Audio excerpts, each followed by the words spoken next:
apparently there's some people watching this, but I don't believe it. I'm having some weird things with WeChat. If somebody on Twitch or YouTube can type something in chat for me, that would be a huge help. Oh, weird. So it looks like my WeChat is working. Hello, Walnut. But it is not giving me any information. That's too bad. Yeah, I'm kind of weirded out by that. I don't know, I'm getting inconsistent numbers. Alright, well, I'm going to get started here in just a couple seconds.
Okay, so my stream stuff is acting funny, but we're just going to go with it.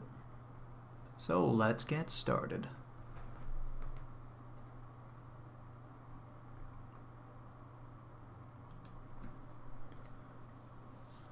So just before we get started, this is hopefully going to be a very fast stream. I really just want to get a Freemove out of the way and mess around with this in Blender. But on Discord, I asked if there's anything anyone wanted to see, and I'm going to just show how I might model out an uneven surface like this in Syntheyes and Maya. And I'm going to make a cheap little attempt at this in Blender as well, because I want to make a little mental note of some things that I need to know how to do in Blender. So let's check out the shot. And hopefully chat and stuff works. I hope everything goes through. But we'll see how it goes. This is going to be a very not super interesting stream, by the way. I'm tired. I'm in a rush. Nothing's set up properly. And we'll see how it goes. Hey, Akam. How am I? I'm doing pretty good. I'm tired. My back is sore. And don't rush, but I have to. I got things to do. But yeah, it's just going to be a quick... I'm really just going to auto-track this. Let it solve. I'm going to orient it. And then I'm going to toss it into Maya. We're going to model out what I can with this funny shaped environment. And then jump into Blender. So, you know. It's not going to be too crazy. Calvin, what was your graphics card? My graphic card? My graphic card is RTX 2070. Funny thing, I have another graphic card coming in, not a very good one, for a new machine. Getting another machine built for streaming. All right, so I'm gonna jump right in and just get this started because I want to blow right through this. I'm just gonna see what happens if I hit the big fancy auto button.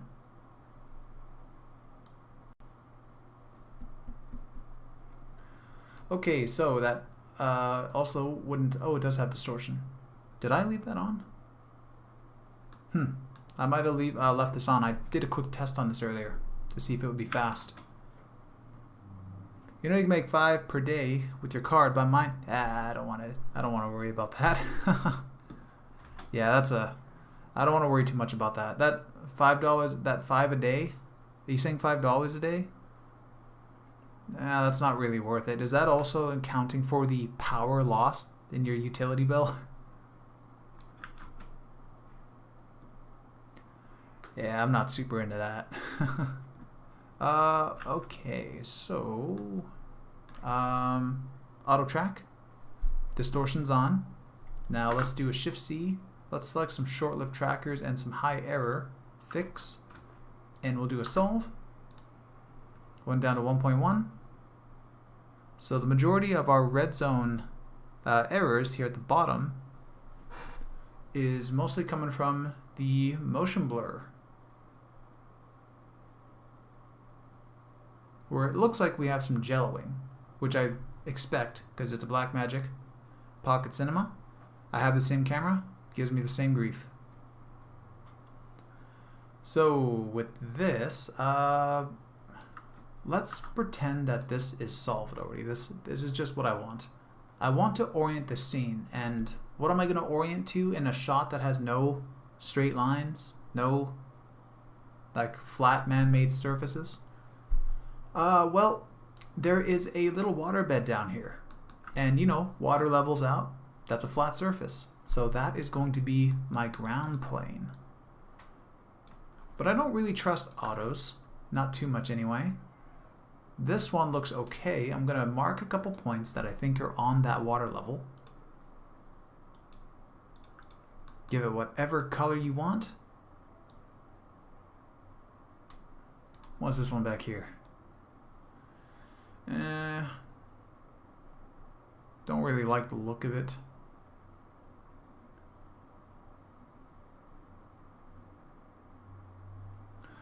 I can't wait to try out the new version of Syntheyes. A lot of little things that I really want. I know Russ himself said that it's not really a major release.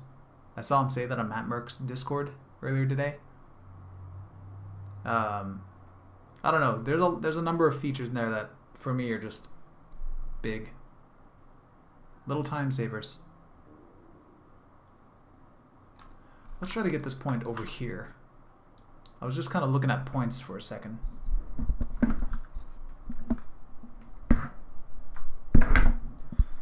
Also, my microphone situation is terrible.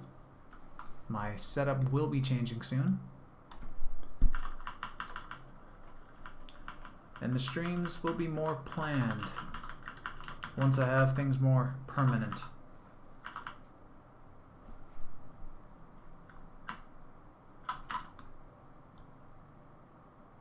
I could have swore that detail comes back. Ah, there it is.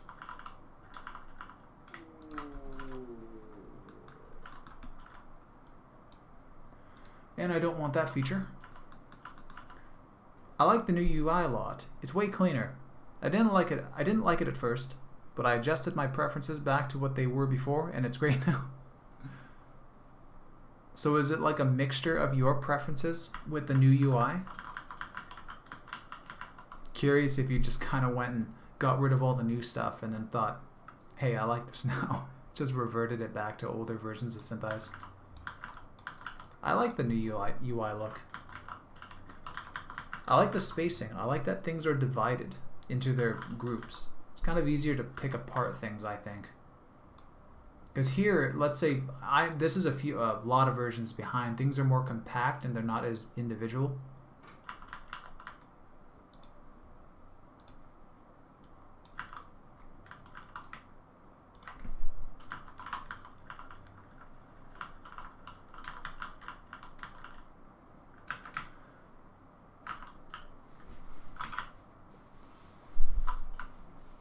Oh, it comes back too. Is that the point? LOL. No, I just have some color adjustments I prefer. Okay, yeah. I used to have some color adjustments. I don't know what happened to those. I need to go and set those again. I forgot they used to be like, I forgot what they used to be like before I changed them. Yeah, the color scheme is, I don't think it's terrible, but you know, it's kind of nice to give yourself a sleek personal look. Ooh.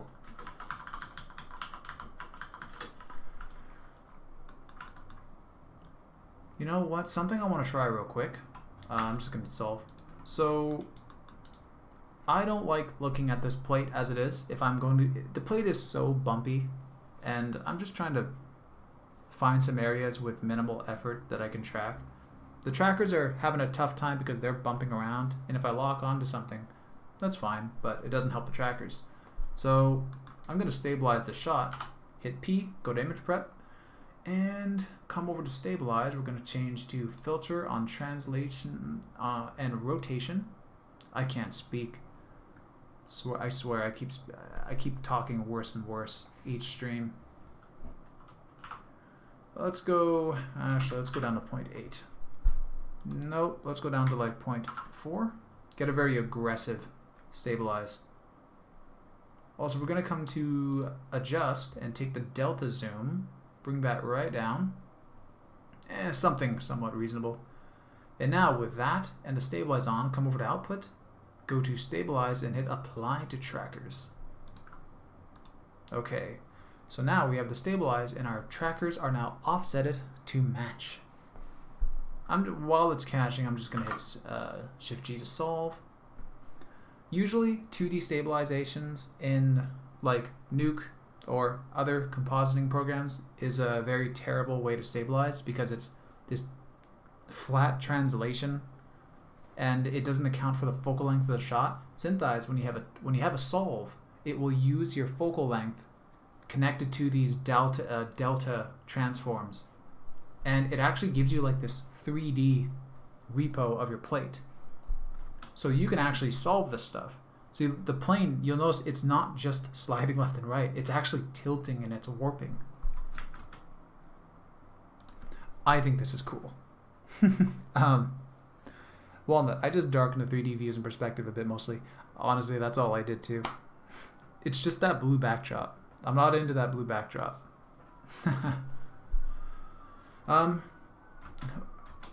So I saw a tracker spike right there, so I'm going to select that, hit F7, and let's quickly go into the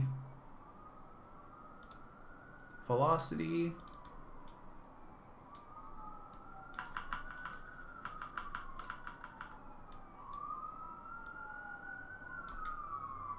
Oh, there's the giant spike, and I can't see.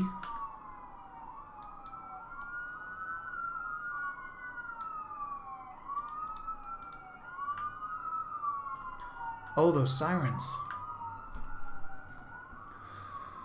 Oh, this is a very lazy stream, man. I'm not in it. Also, I'm sick of the sound. I need to dampen the walls here. There's so much echo.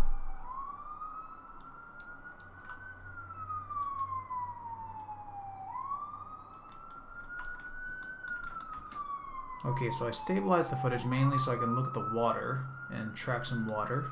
I like this one.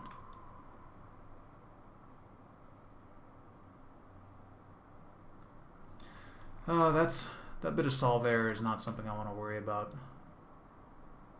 I don't know if it's rolling shutter or distortion. But again, I'm not going to spend much longer on this. I just want to get this out of here. Immediately jump elsewhere.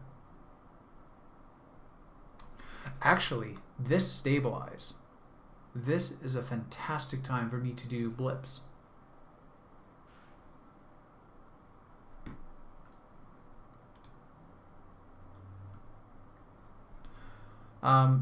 So usually when you do blips, they can fail if your shot is too shaky, too much blur. But now that I've stabilized the shot, I am wondering if I can go to features, blips all frames.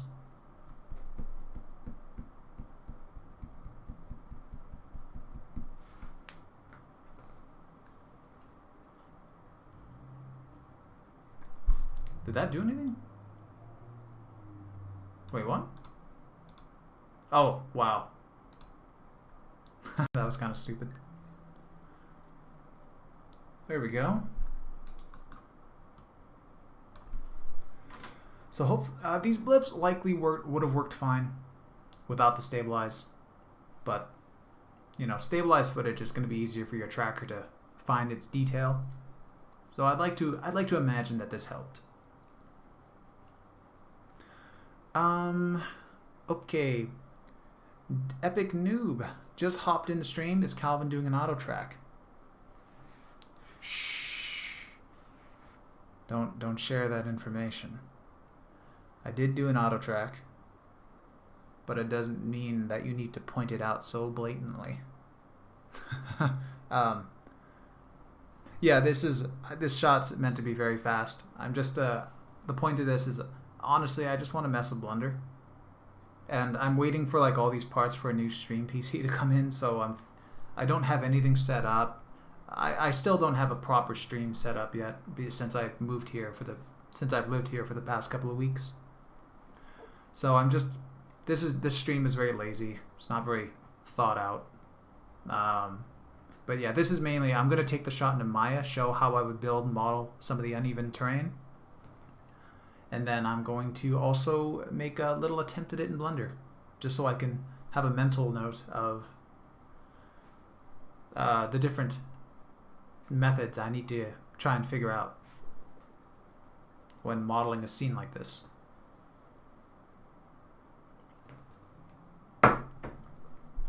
Okay, so with these blips, actually first, okay, you know what? I'm going to clear these to get them out of the way. So first, something I should do is I didn't by any means clean up these trackers properly. But I am going to select them all, and I'm going to go to trackers and set seed. So I gave them all a seed position exactly at their 3D solve positions. I've just locked the scene as it is because now I'm going to do blips. I'm going to add some blips, and I'm going to add many trackers to give me a little point cloud. And with that point cloud, once I make that point cloud and I turn the stabilization off and resolve, I don't want everything to move around. So yeah, so I just gave all these points a locked position now. I can select them all, and every one of them has a seed and lock position. So let's go. Oh, I should orient this scene first. Okay, let's go. Where's that white point? There's that point. This one was on for quite a bit. I'm going to trust this one as well.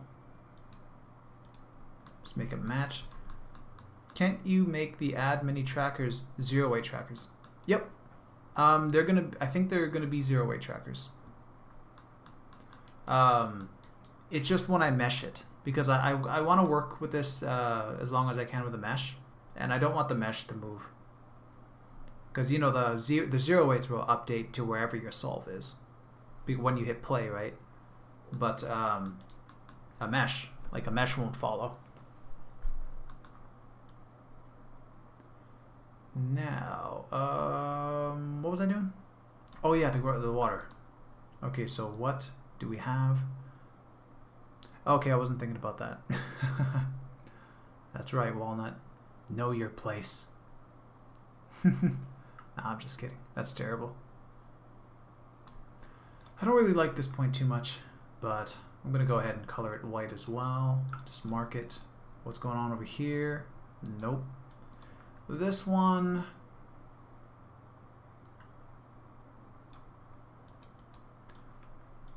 I kind of wish I took the time and just made the shot awesome now. But I really don't want to stream that long tonight. So I'm going to color this one white as well.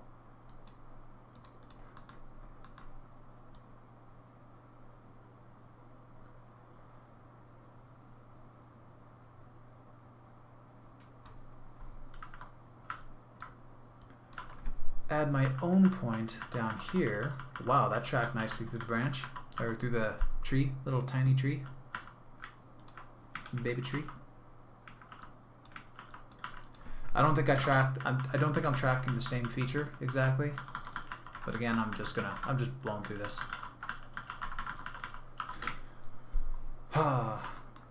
And that one's white. Solve. Okay, so I don't know if you saw it before, but if there's drifting to the solve points, it's because this lens has a lot of cubic distortion. Yeah, I'm in older Syntheyes. That's what I was saying earlier, like, I don't know if it's motion blur, jelloing, or distortion, but yeah, if there's a lot of cubic going on, I'm not solving for that. So it's that cubic distortion that's screwing me here. But that's fine. This solve is fine for what I intend to do. Alright. So with those white points, I'm going to hit F4, look over here. I could also select those points, and if I hadn't unlocked everything already, actually, no, let's try something. Let's, I'll be honest, I don't know how this works, what I'm about to do. Keep slurring all my words. Okay, so if I select the points that I marked for watering for my water level, you can tell how tired I am. Let's just go to set them to, I don't know, floor.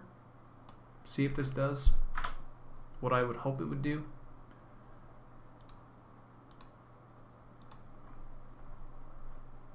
See, I don't get that. See, I never use these. Not because I don't think that these should be used. I've always just been, because I know trackers in Syntheyes and any other solving software, not just Syntheyes, as much as anybody says that Syntheyes will solve the most accurate position for your points, it doesn't. It does not. Your points could be off by, you can have the most amazing solve in the world and your points could still be off by a few inches. So I always manually rotate this. I never use any automated features, so I don't know how to use this. I don't know, do you need constrain? I don't know. Yeah, I'm just gonna move that by hand. I hate aligning with constraints. It literally always fails for me. Yeah, I haven't played with it a lot, but it's typically failed for me all the time too. My boss uses them. He uses those quite often. I think he's pretty good at them. I'll have to bug him about that.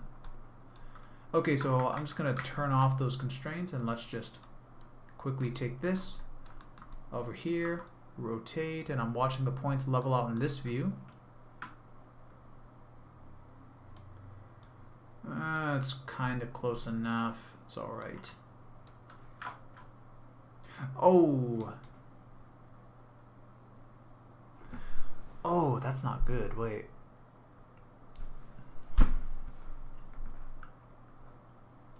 Has it been calculating the whole time with this?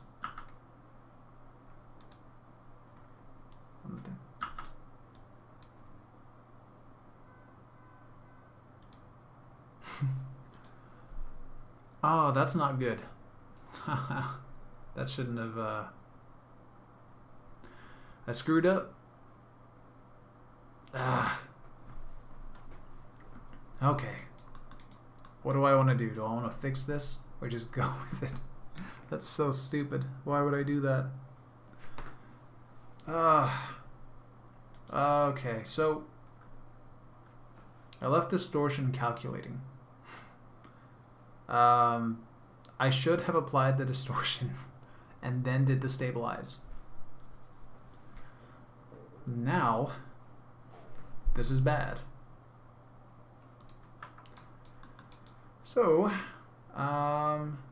let's undo this. Okay, so let's go to stabilize. I'm going to go output, remove the stabilize from this. See, I should have also added distortion. Gonna off, and come over to adjust. Right click to reset delta zoom.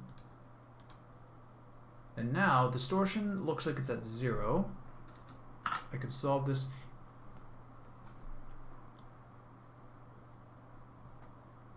Okay, so you know what? I have a feeling this isn't really going to help, but I'm going to try this anyway. I'm going to open this up in a newer version of Syntheyes and solve for cubic, just for laughs.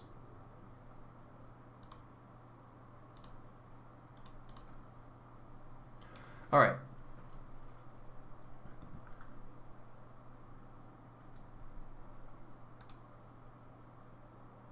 Was it cubic or quartic? I'm going to use both. I'm going to mess with both. Wow, that is intense.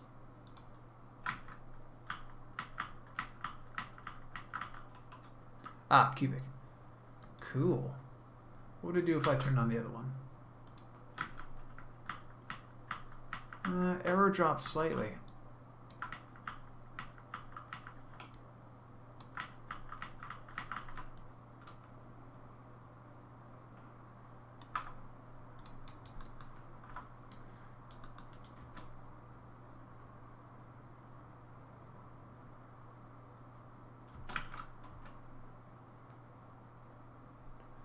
Holy crap, my restream suddenly is kicking in. That is unusual.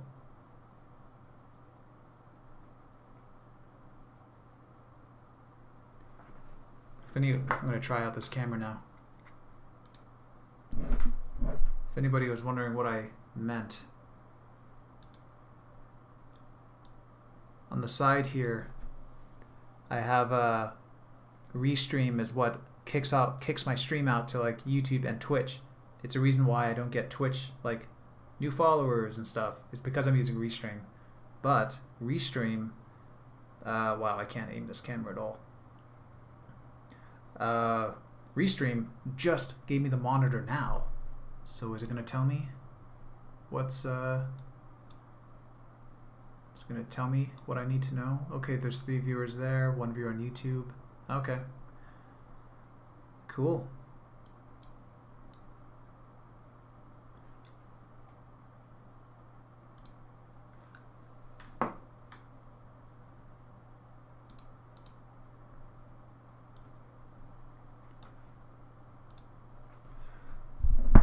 But my chat is not giving me information. That's fine. Okay, so let's look at these points now. Still a little bit of funniness going on over here. Guess I could try to clean up some more errors. Bad frames. Fix bad frames on trackers.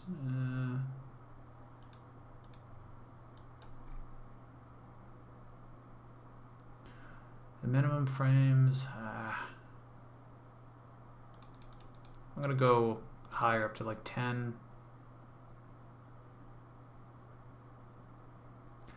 Do I want 30%?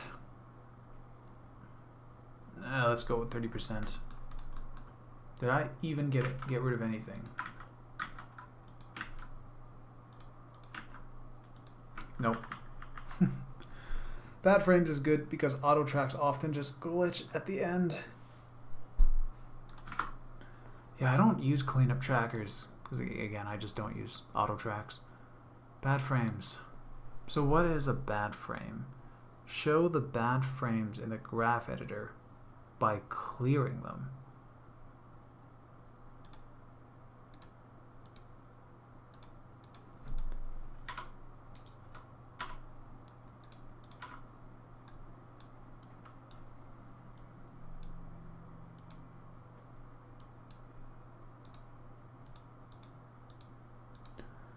40, huh. Bad frames, oh, I thought that was new. I'll have to read what that is later. Because how do you clear a bad frame? It's just the frames where the error exceeds a certain value and it disables the tracker for them. So does it disable on the frame? Or does it disable for the rest of the shot? Because if a tracker were to bump or slide or just have a little bit of drift on motion blur, the motion blur is typically where you would expect the error, so you shouldn't really care. It should be, the solve should average itself out. But if the point could recover itself pretty easily. So I would love for it to keep going through the shot after a bad frame. So I'm curious what this, so that says clear. Clear or disable. But like, does it, yeah, I gotta play with that. I want to know if it clears after, like doesn't let them return. Because that to me is problematic. Okay. I spent way longer in Syntheyes than I was planning now. They return? Alright. I have to mess with that. I gotta see it. I believe you. I also want to see it. Okay, so yeah, that distortion was better. We'll go with this. I'm not gonna bother with that stabilized bit. I'm gonna see if the blips can just work as it is.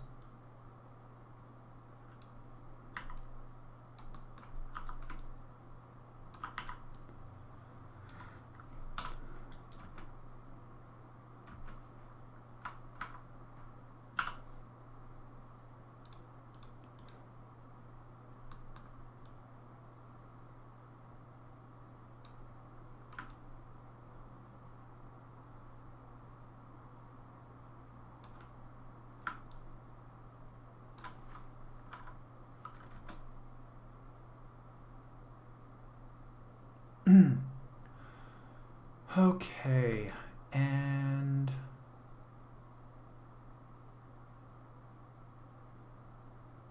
I don't like that angle. Really don't like that angle.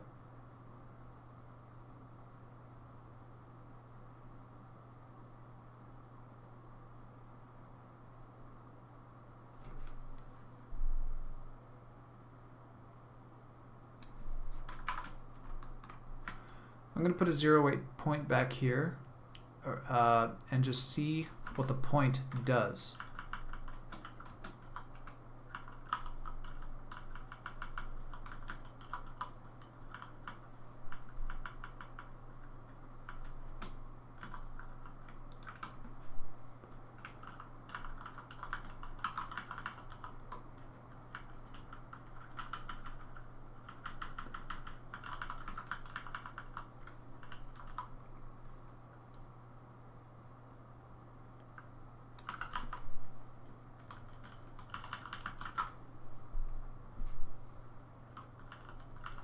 I need a bigger search box.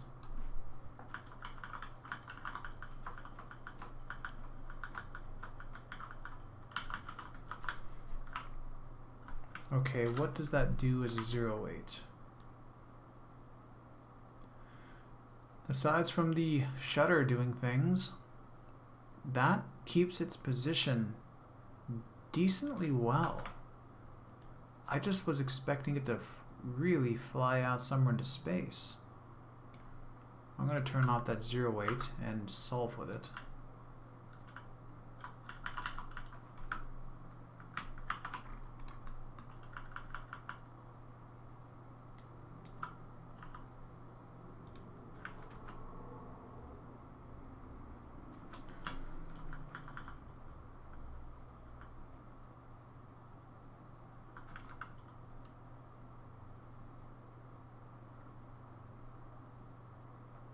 Okay, saw something particularly ugly here. No, I didn't. Guess it was just that.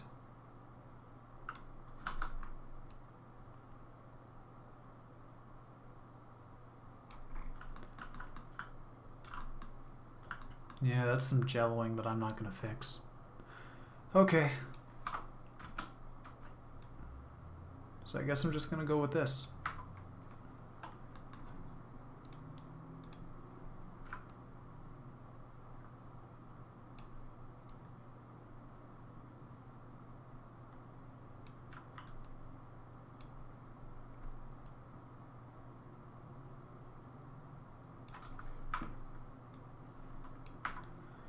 And let's go ahead and scale this very roughly. So I'm going to take one tall boy, make him around, I don't know, 170. And the camera, when I move it, the guy follows. Right click, 3D, Whole Effects Mesh is off. And I'm going to bring this camera to kind of, I don't know, camera holding height. And I can take the scale, click and drag from the camera, and we're going to get so that the ground points here kind of level themselves off with the feet. I'm going to pretend that the camera person is walking on an incline and that the ground will meet up by the shin. So, whoops. Oh, does this scale from camera? Nice. Let me scale from there. Okay, now I wonder if this will feel right. So I'm going to take this guy, script, duplicate mesh, bring this boy down to the water. That already just doesn't feel like it's going to look right.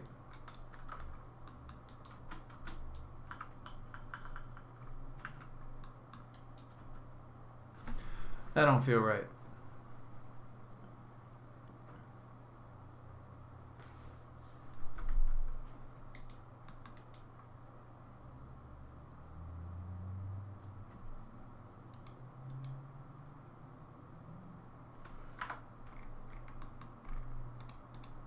It's a good guess, though. I'm going to see if maybe the camera is being held chest level or something. Because now that we brought it here,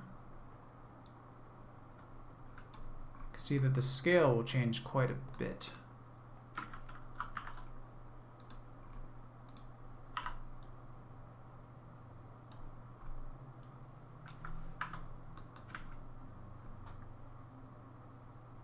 Yeah, maybe. I don't think that offends me.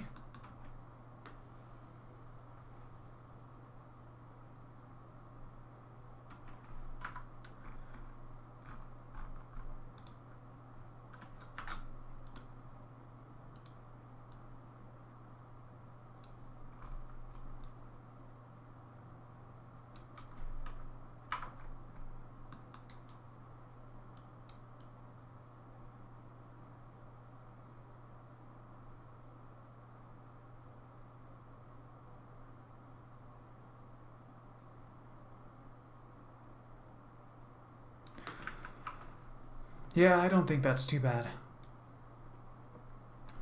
Cool. So I'm going to go solver, because I got to scale this up, this scene size. So world size, I'm going to tack on a 0.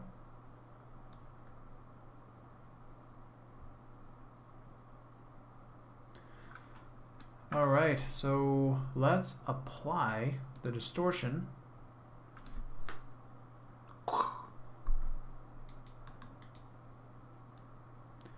And I'm curious, I don't think I want to take the time to stabilize and do blips, so I think I'm just going to see if blips works just like this. Probably will.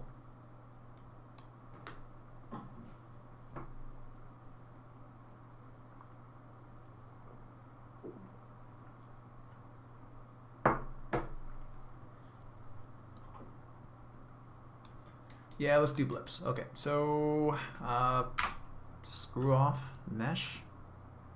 Sorry for my foul language. And let's go to the Features tab, Blips All Frames.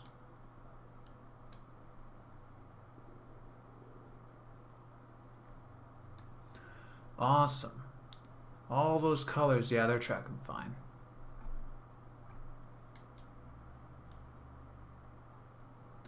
They're fine. Okay, so I'm gonna do this in pieces. I'm gonna lock on, and I'm going to look for pockets of trackers I trust. So I kind of like something like this. So when you make a lasso around the area, Syntheyes is remembering that lasso. So you can come up to track, add many trackers, and here you can go only within last lasso, available 453 points, and these are going to come up as 0.8s. If you for some reason want these to turn into actual trackers, you can go regular, not 0.8, but don't do that. Okay. Honestly, I don't touch anything else here, really. Sometimes this stuff, but, you know, sometimes these blips, they just don't last long. You want to make sure you have your minimum frames. Their error, just keep some of that in check. Max average error, though. I'm going to turn this down. So as I turn it down, you can see our available points drastically changes. 90, so 90 points in a spread of that. I'm gonna go with that. If it helps me, I'm gonna go with that. So you can see we have a fair amount of points now. So I'm going to select a few areas and just piece up the points in different areas as I go. So add many trackers. Available 906. That is a lot. I don't need that many. So let's go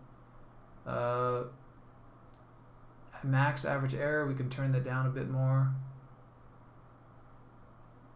Let's try 117. Sure. That's not a lot. We don't even need that many here though, so that's fine. Maybe I want this big stumpy thing, this big stumpy boy. Add many trackers. Again, you could just highlight a massive area if you want. It's up to you. It's not too bad. Available. Let's increase that error. Sure. Let's see. So we got a bunch of points on that thing. Didn't really get them up high. I think because these points right here aren't on for like more than 10 frames. They're all shutting off and whatever. So I'm going to try one more time. Let's trim that minimum frame range right down. Available 1. Never mind. It's not worth it.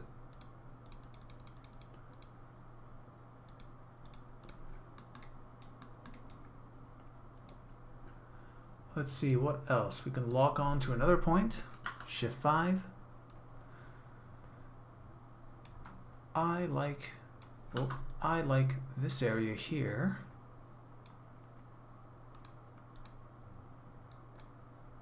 Add.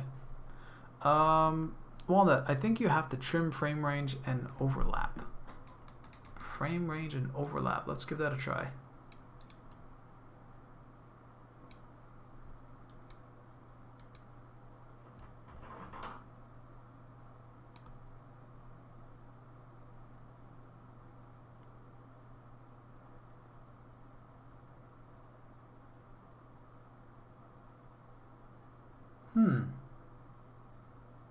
Number of frames in the region that trackers should include.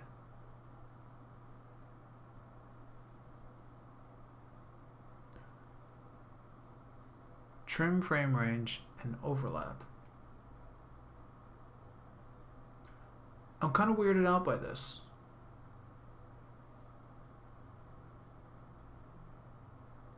Okay, so do I have to know my frames for this? So let's try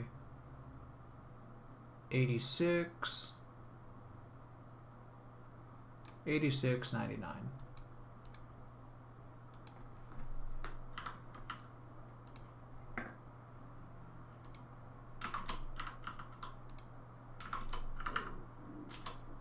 Ooh.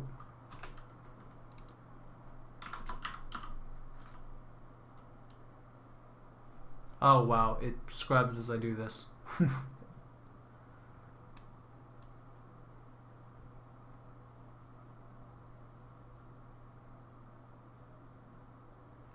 Oh, because it's giving me different frames than the plate. Okay. Overlap. Okay, so turning overlap down to 0 gives me available 3.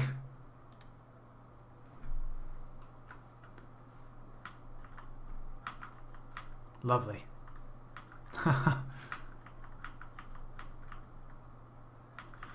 I'll have to look into that one more. I've never had to do that. I just lower the overlap to match the minimum frames thing. Match them? I'll play with that some other time. That's I'm curious why you would want to trim stuff, because it, to me, it should just, you should just want to expect minimum frames in general. But I'm certain there's a reason and I just don't know it yet. So let's grab some points in here. Let's just blast through these now at this point.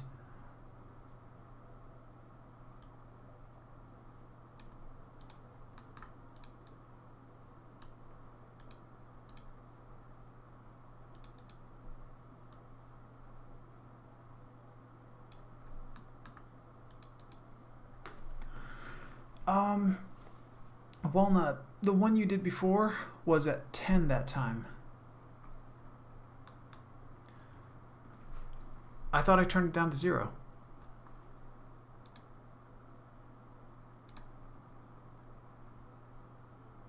When you said 10 before, did you mean every other one that I did before? Because I left this as it was.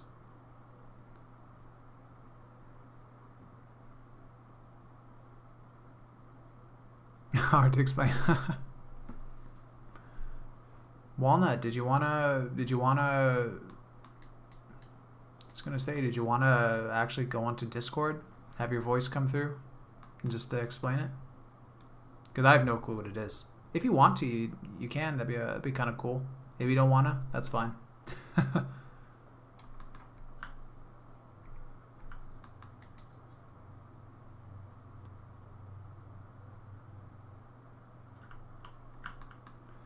You know what? I'm just going to cheat. I'm going to put a whole bunch of points down here. Not even going to worry about the trees or anything. So let's go. Basically, the minimum frames and overlap have seemed to need to be the same for me for minimum frames to work.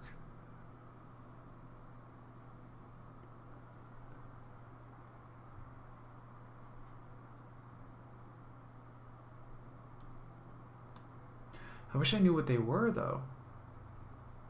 Like what, like it's, the description does nothing for me, because what is a frame of interest now? Region of interest, or like why is there an interest region? Over frames in the region that trackers should include. Minimum overlap, so what's it overlapping? Not start and end. I've never touched that. So I can right click this.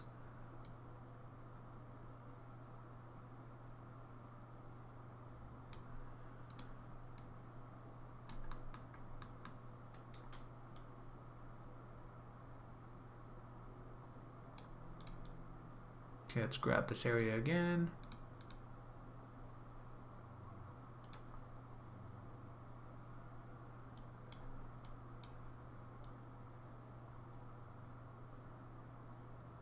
Now I have nothing.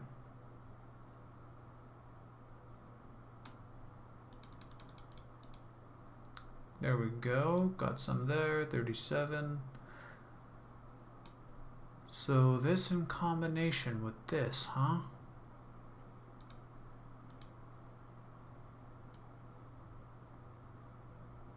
So how well do these stick?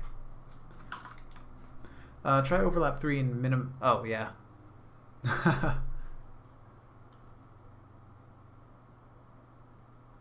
I know it's just the solve in general has a lot of motion blur, but these points are, yeah, there's a little bit more glide in them than there is for the others. Yeah, those points are pretty bad. You don't really want to go into ranges that small. Generally, I like the whole 10 frame thing. Never mind, you did it. Got him.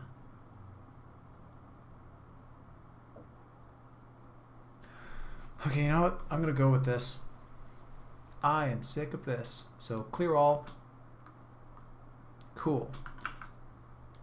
And just for some big areas with no points, I'm going to make a tracker. Hit 0.8. And I'm just going to do a very, very crude point.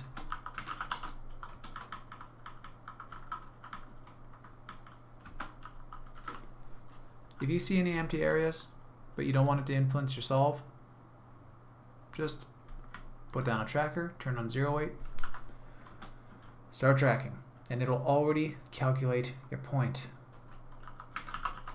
You don't even need to do a track. You could just place a tracker on that tree for one frame, go to the end of the shot, place it again, you're done.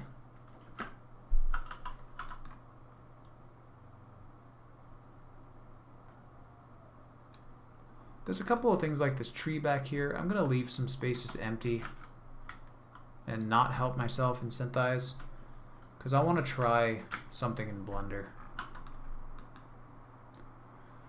Okay, and yeah, so we're going to leave this. That's the solve. I might as well clean the, oh my goodness. That looks cool. That looks damn cool. That is a very clean incline. Makes me not trust these points. What are these? Those are ugly. Those are bad. Get rid of those. Oh, my footage is right over top.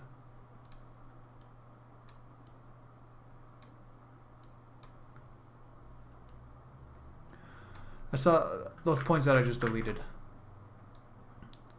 They kind of fall under the riverbed or whatever, water level. I'm going to get rid of those, get rid of this. Is there any really bad ones? That's fine. I don't really care too much about these. I don't really care too much about that stuff, really. I am going to come over here now, and let's just lasso all of these ground points.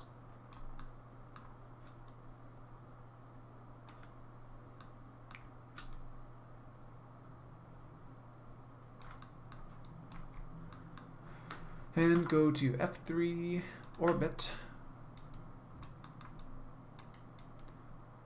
I'm going to triangulate these points. When you triangulate a mesh in Syntheyes, make sure your camera is facing the most planar angle of your point cloud because the mesh projects itself from the camera. So I'm just going to go top down. These points want to be a mesh, but they are not a mesh. You need to make a mesh out of these points. So come over to Mesh Operations, Convert to Mesh. So there are no edges connecting, but every point now has a vertice. So you can right click again, go back to Mesh Operations and triangulate. And now we laughing.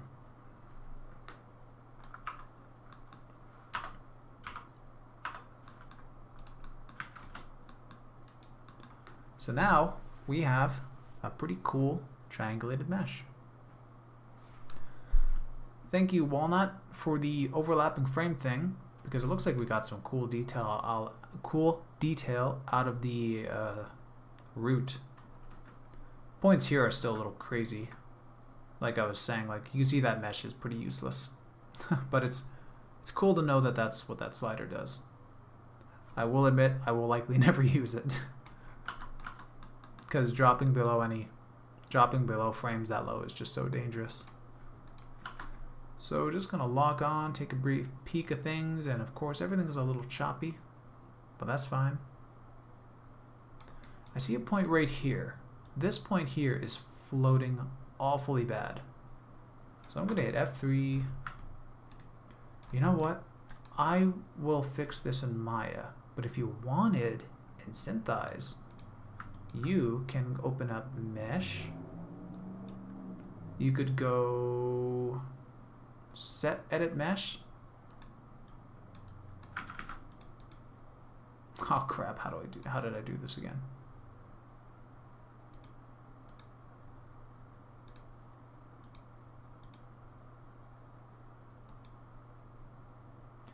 Move vertices?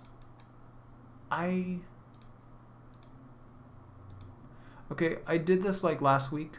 I don't remember how to do it. It's not something I would ever do here. So I was gonna move a vertice, but I can't remember how to do it. So instead, I'm gonna go to Smudge Relax, Relax Mesh, and you can buff out this part of the mesh. Just relax it in. Massage it, give it a good time.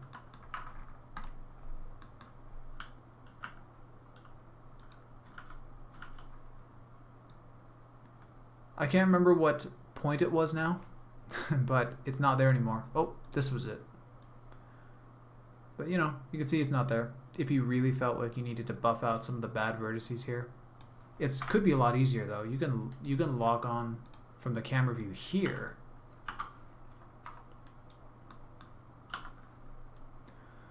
So you can lock on in this view. Ah. You know what? Forget that I said it was easy. I was gonna say you can lock on in the perspective view and then just start to, come on, get out of here. It's because you can't lock on, it's selecting the mesh. Okay, don't select your mesh when you're locked on. Anyway, see you can sculpt your mesh here. You can also come to Relax Mesh, turn up this brush, paint over all your points. And, oh my god. You can see that I've relaxed the vertices of all that geometry. Took out all the spikes. I take it Syntheyes is not the industry standard for modeling. You know what? I wish that there were some better tools for modeling in Syntheyes. I know it's not the idea. I so often build my scene out and stuff here, and I very often am placing my geometry around, and when I make like boxes and stuff, I'm placing them on the other surfaces, and then you can right click the view. I should be setting a hotkey for local coordinate handles so you can get nice parallel shapes and aligned planes to curved surfaces. I wish that I could select an edge and just extrude it up and not have to, like if I were making a 4-corner wall, I have to use like a box, or I got to make more planes. And I don't want to use a box for like if it's a city street, because like then I got to blast out like 3 of the walls. And I wish that there was basic modeling tools in Syntheyes. That tripped me out. Our boy here is a man. Working at Track VFX has corrupted me. That's his thumb and his index finger. I am too tired. I am not thinking innocently.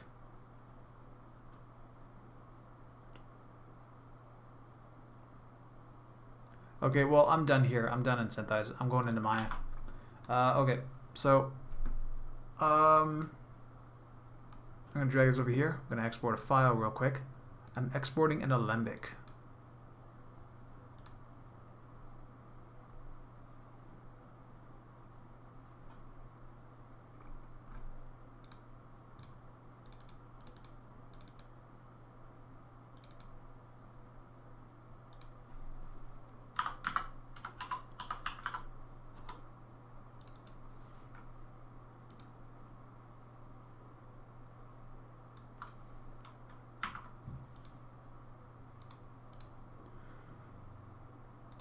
Okay, I don't usually use Alembic. This is actually a first time thing. So let's see if it works. Control I. On my other window, I'm just Control V to paste and then import. And hey,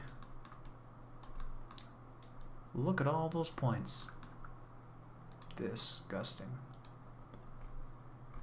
I'm going to select all these.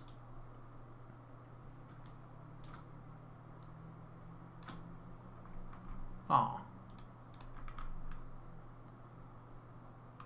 This bugs me that they're all soft. So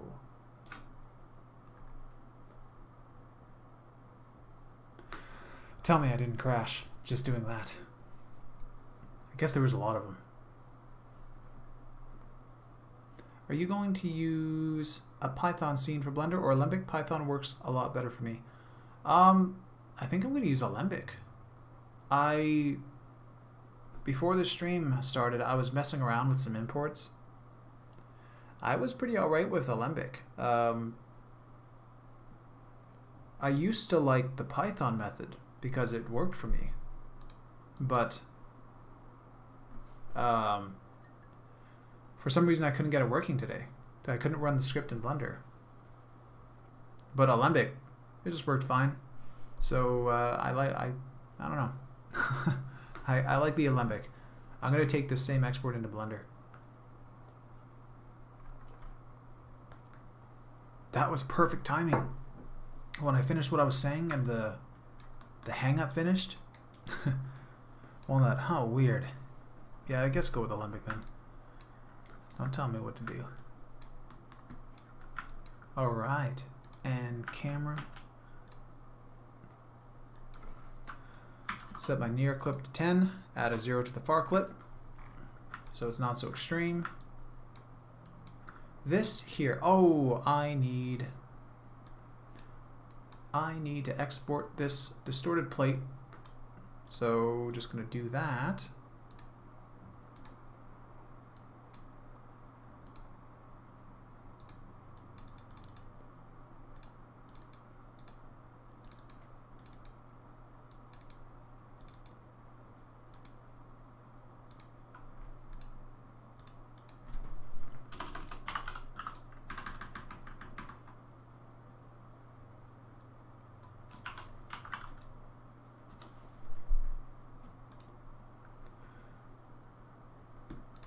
Okay, so I don't need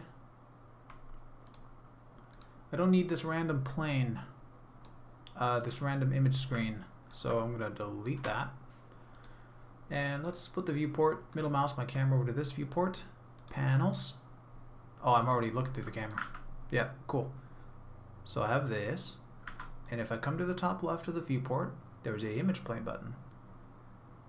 And on my other monitor,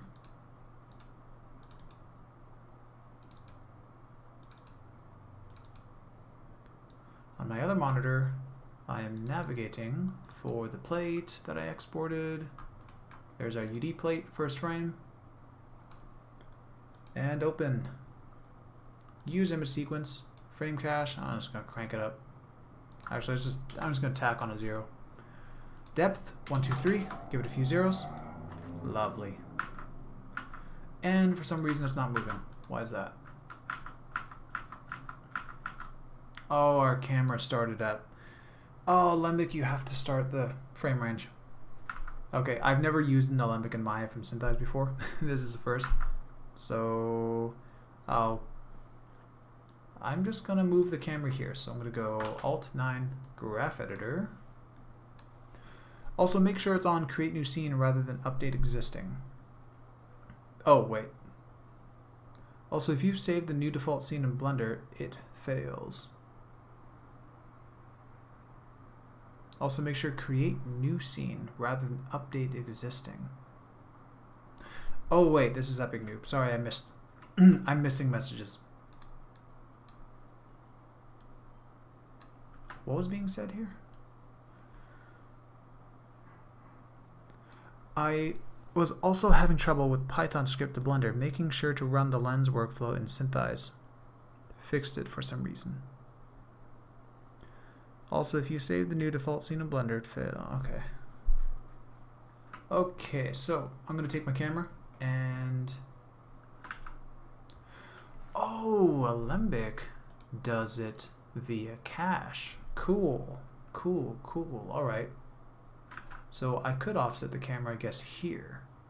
Hey. So I'm on frame 1. I want to start 1,000 frames ahead. What was the last frame? 1201.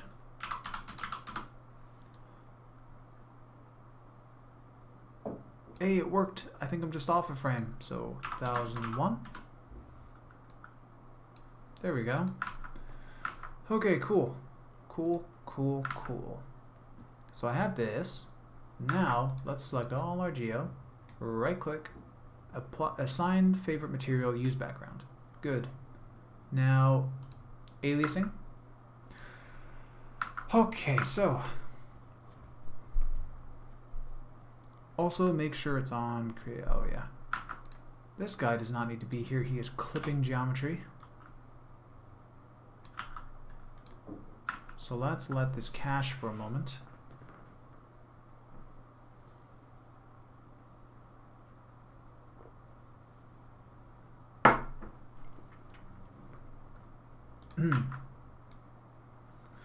Alright, so I'm just gonna do some basic models in here and just actually, you know, let me set up the Blender file as well.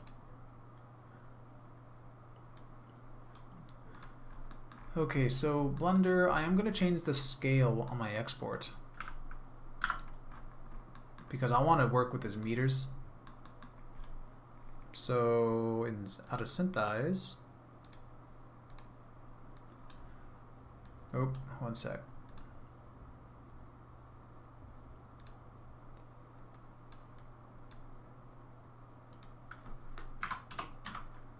Version 2 save. So with the Olympic settings for going to Blender, because Blender's scale, I'm gonna go 0.001. I think it's 0.01.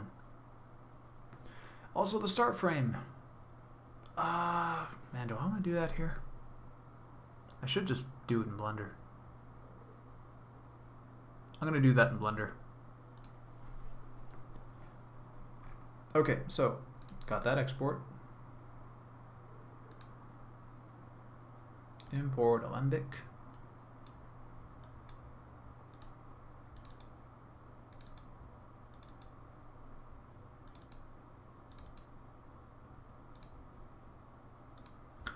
Okay, please work.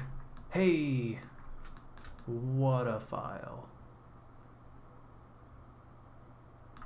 Okay, this guy I'm just gonna delete immediately. And I don't like the relationship lines, not right now, so hide. One downside to Python has been that I have select my Syntheyes world empty, it makes, and hit S 0.01 to make the scale work.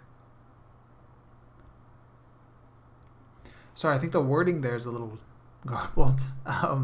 One downside to Python has been that I have to select my Syntheyes world and hit S to. Oh, okay. No. Oh, yeah, because the Python scripts don't have any scale options. Can you scale a collection? Nope. Oh. Huh? What's that? Now I'm just gonna mess with things I've never touched before. This plane. I don't want this plane. So let's go camera. And this is gonna have to change eventually. Or I'm gonna offset my image. I'm gonna offset my image to go back to the camera rather than vice versa. So let's go camera, background images. I'm tired, man. No, it makes an empty in Python, not a collection. That's good. That's I would like that. Okay, image, open.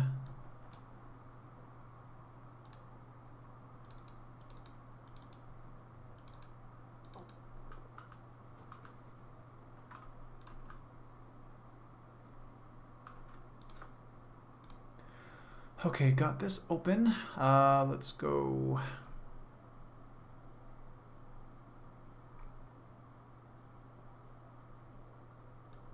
Interesting. Okay. Okay, so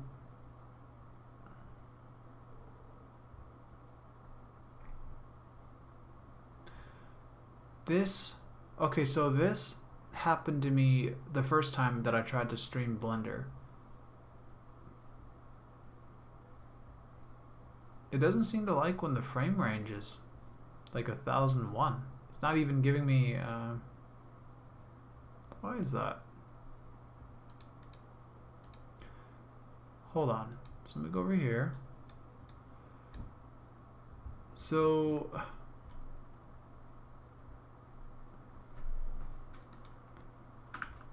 I can select all. What I did last time is I just selected the sequence that I wanted. So I could just open that. Let me see what happens if I just open all of it. No, that's not the one. And I know it's not going to play there.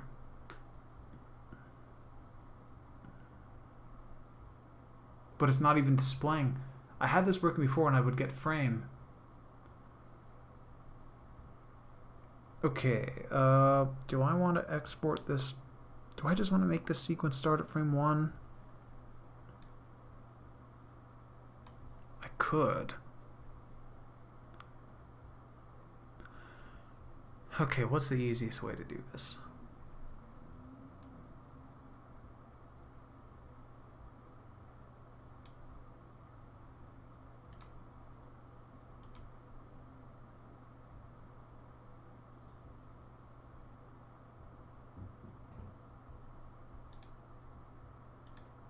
Huh. Why would it start me background images? And it starts me on Udemy tiles? Why? Why? Okay.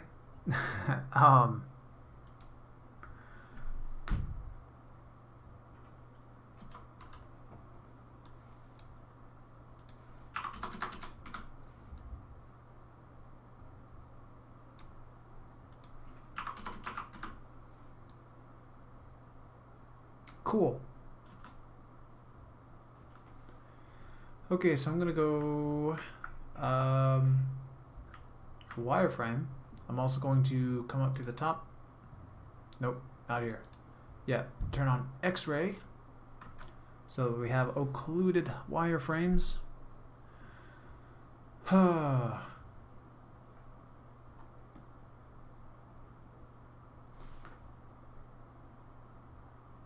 And also, let's come and turn opacity. Let's go viewport display. Make this something like 0.9. I like the film gate to be a little darker. You know what? For tracking purposes, let's just keep it at 0.5. And color space. Is there cool color space stuff here? Could I make that look prettier?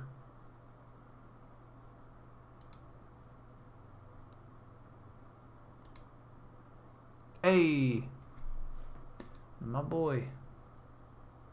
But now it has to cache. This is the wrong sequence. Oh my god.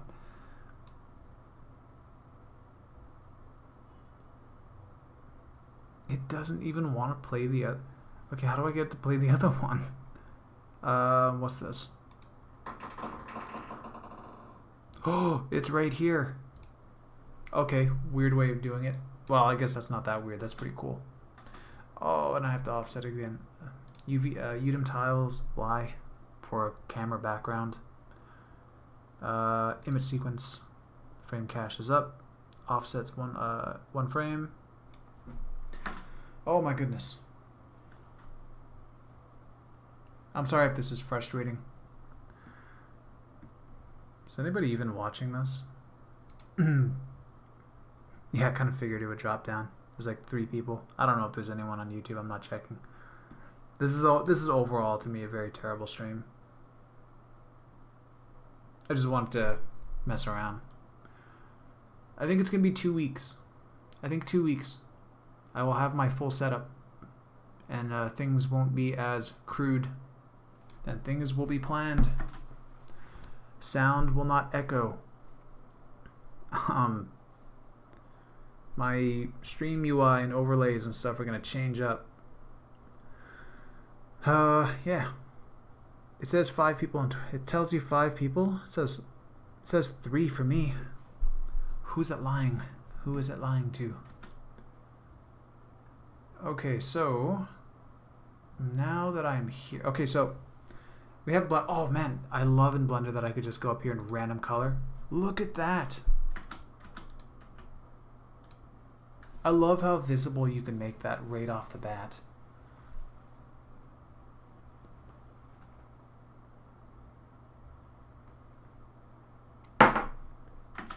Okay, so first thing I want to try is I want to try and shrink wrap a mesh onto here, but first let me do it in Maya. So, if I don't like this ground, by the way, I could take time, I can lock onto these points, and I can further sculpt and put some detail and extra points and kind of shape the surface where I want it before I clean up this mesh, but I'm not going to. Usually when I'm cleaning up a mesh, I tend to make it look like this. Sorry, 1 second.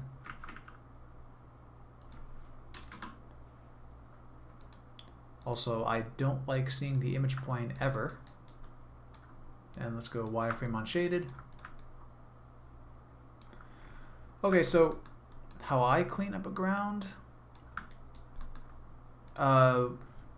So shrink wrap in Blender is pretty cool. Ours is a little weird in Maya. So I'm gonna go make a plane. Man, something I wish I could just do in Blender is like, a lot of people like to crap on Maya history. I love that I could just go over and the input is right here and I can still adjust this. I want to keep, I don't know, I wish I had something like history like that in Blender. The modifiers are cool, but modifiers make it a little bit weird when you're modeling and stuff. In terms of match move, by the way. That's it. Okay, so to project this in Maya, I want to transfer this surface's attributes to this plane. So space, mesh, transfer attributes. And transfer attributes, what the point of this tool is, you can transfer UVs by world space, you can transfer point positions, you can project based on normals, this tool is used a lot for if we send deforming match moves to like other companies, they will use this tool to snap their undeformed mesh to ours, assuming that we didn't mess with their geometry. This is a really powerful tool.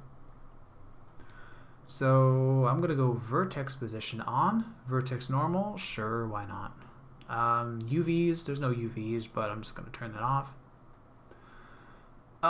Sample space. I think I'm gonna go world. Yeah, I think we want these points to all sample in the world space. Component is if you have matching vertex IDs, like, you know, the same mesh, just different shapes, and it would snap those mesh like together. I guess UV might do that as well. Local, I don't know. Topology, I have no clue. I don't know why you'd want a mirror in here. Search method, closest along normal or closest to point. So I'm gonna go closest along normal, and you'll see that the points are just gonna project down onto the mesh, and all this stuff over here that doesn't have any mesh to collide with along the normal is not gonna move. So apply. Hey, we have this now. So this mesh, I can move around. I could scale it, do whatever I need to. Just project it around. It's shrink wrap, you know? What do you want from me?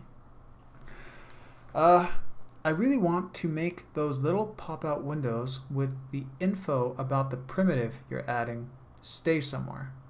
I wish I had that on a weekly basis, and I just end up re-adding whatever object was. Wait, sorry, wait, I don't get it. I really want them to make those little pop-out windows. Wait, are we talking about Blender? With the info about the primitive, and oh yes, sorry. Okay, I get it. Yeah, that's history. Blender will never have that. I'm pretty sure Blender will never have that because Blender is so heavily built on modifiers. Because once you've clicked the object, you've lost the inputs. It was 3:30 here. Apologies. See what I like now? Like I like the history because this plane. If I go to the side, these inputs here. These inputs are like the modifiers in Blender, except you could live model and do all this stuff onto this mesh. Blender, you can't do that. So if I come over to transfer attributes, I can still mess with this stuff. Envelope. Oh, I don't know what that is actually. Let's go to polyplane. So I still have the divisions for the plane. So see, I can turn it up. I shouldn't have middle mouse dragged it. Let's go 50. Yep. 80. So you can see I'm increasing the detail here. I don't like that I can't see this, right? So thankfully I can take this plane and drag it down. So it's not really in my way. Looks a little stupid, but you know, I could see. So now we have some nice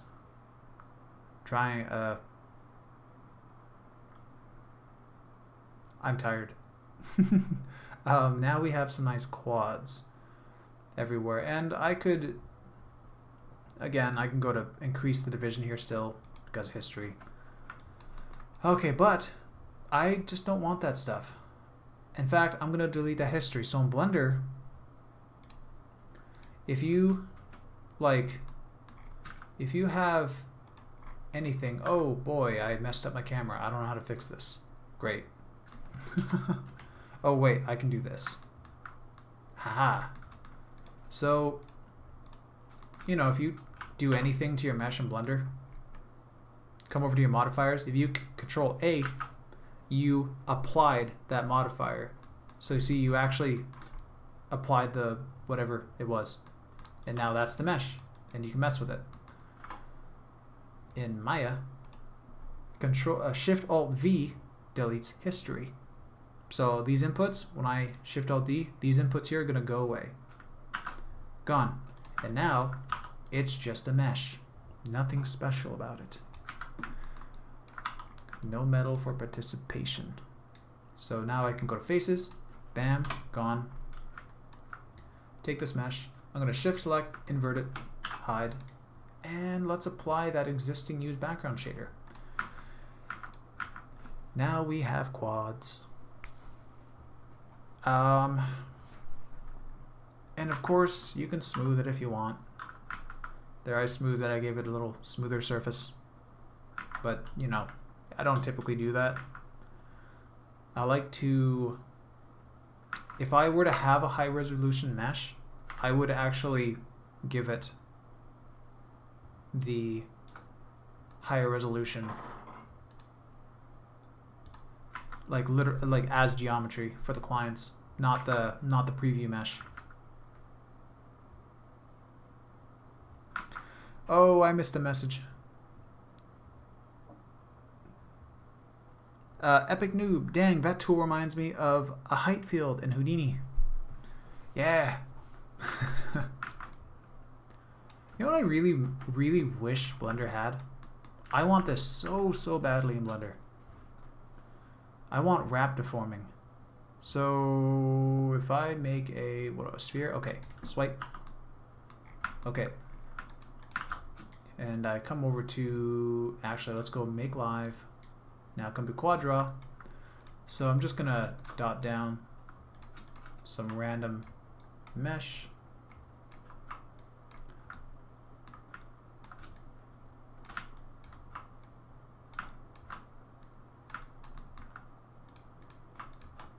Whoop. Wait, how do I do this? Nope. No. So there's a thing I want to try to do. Oh, come on. Okay, whatever. I don't need to.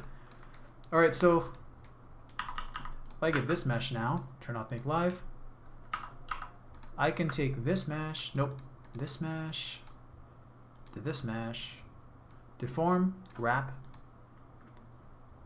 and now, let me just put this on a reference layer so I don't touch it. This mesh, I can take these points, and I can deform this mesh based on another mesh.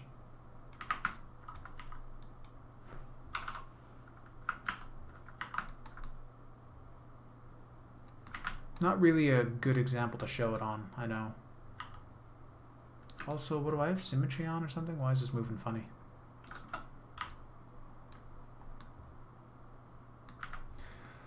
I want that in Blender so badly.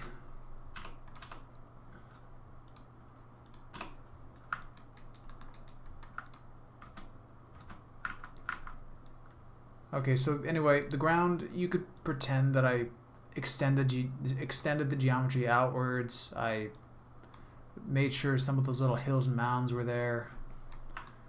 Yeah, just extended everything else I can't speak.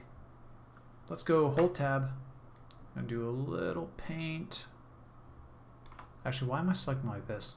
Let's just go marquee. Nope. Or, sorry, lasso. Delete. Which one's plain? Okay, swipe.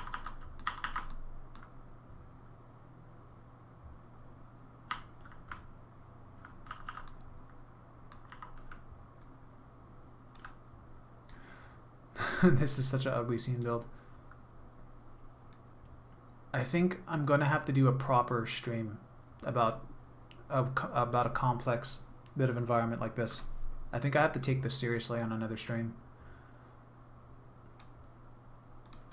Because I kind of didn't think this was going to be worth that much, but I think there's some cool stuff that could be shown, but shown properly. I'm going to get rid of this guy.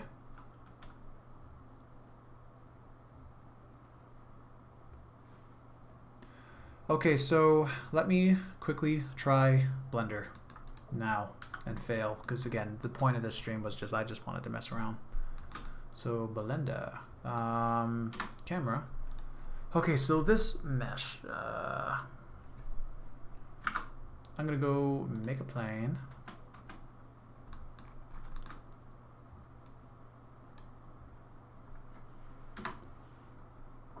Okay, so oh,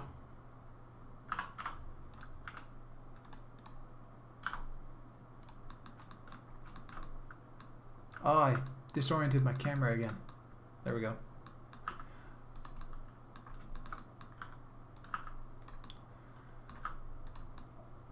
Okay, so we have this, and I'd imagine we want to go subdiv surface, and I think I want to go simple,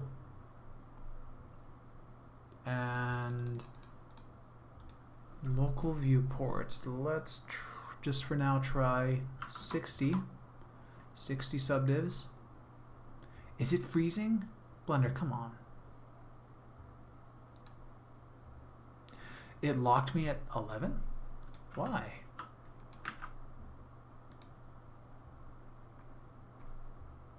I applied, and now Blender's dying.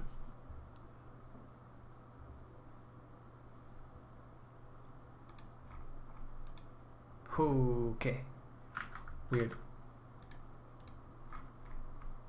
Okay, and no, apply.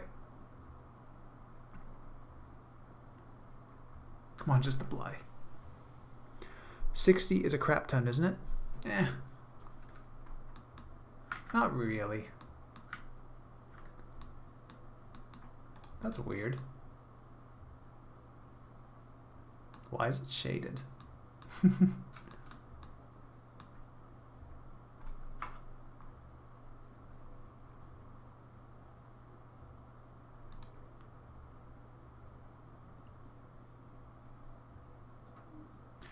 What did I do?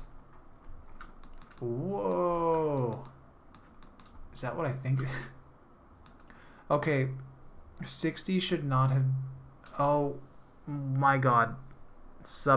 Wow, okay, I'm tired. That was very dumb of me. Yes, 60 is a lot. I forgot that was multiplying. I treated it like actually adding the initial divisions as if you made a new plane, as if you made a brand new plane. That was pretty dumb of me, yes. Okay, I'm going to delete that. Yeah, that was pretty stupid. Turn off optimal display so you can see. That's a good idea. It's for the modifier. Yeah, that's a good idea. Whoop. Okay, one more time. So plane.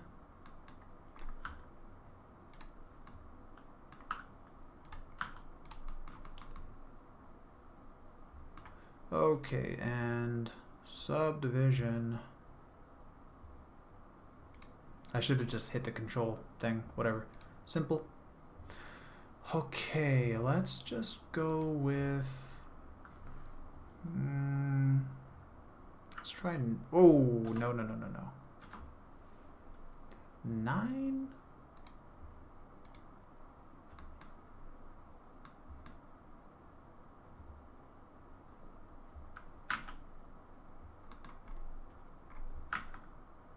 Nope.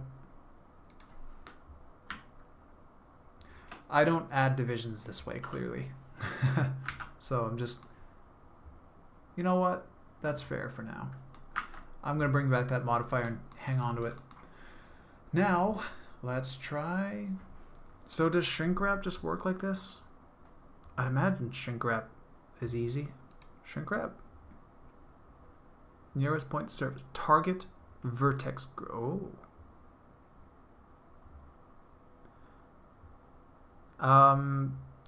Walnut. It was so dense it looked shaded. Yeah, that blew me away. I was so confused. It looked like a solid like blend shader or something. Optimal display and modifier. Yeah, the optimal display. That one is this one. Nope.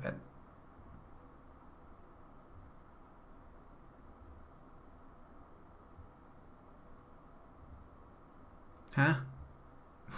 That's real time you're talking about, isn't it? No, it's underneath. Oh, wow. Optimal. Oops. I'm tired, man. That's good to know. I was wondering, I thought there was a different way to view that. That's good. Okay, target. So do I ink dab this? Oh, thank God. That's cool. So on surface, let's see, inside. Cool. Outside? Not cool. What's going on? I could just decimate it. Like, I know you can remesh this in Blender. I'd really like just a projected quad surface.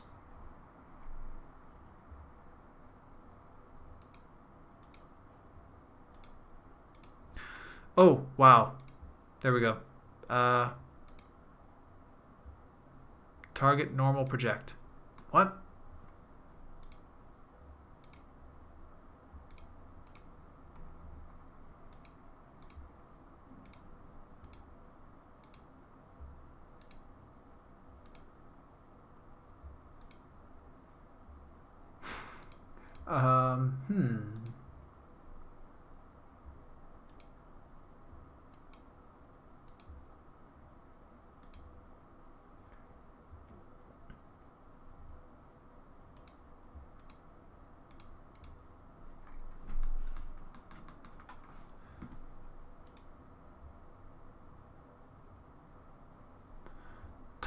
Shrink the mesh to the nearest target surface along the interpolated vertex normals of the target.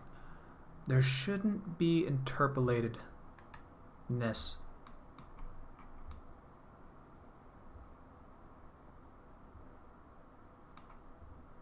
I don't want interpolated. Yeah, I did this the other day with the quad remesher. Yeah. I know I could remesh that, but I wanted to try and shrink wrap it.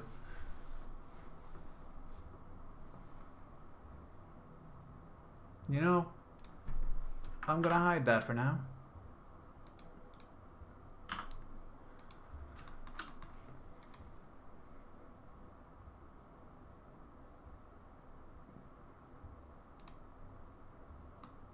Perfect. I want blocks. Oh no.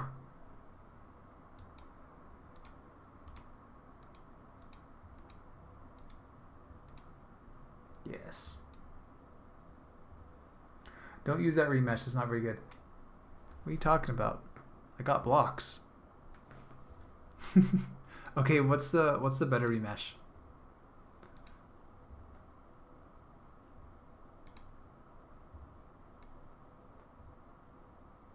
I like Decimate. Decimate's cool. I wish this Decimate was as powerful as ZBrush's. That would be the dream. Shrink wrap deforms mesh.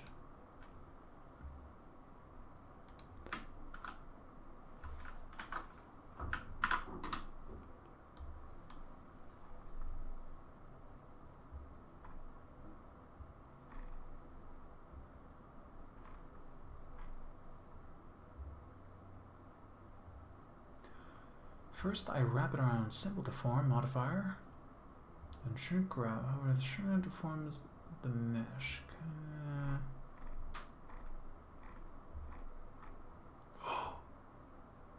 Oh,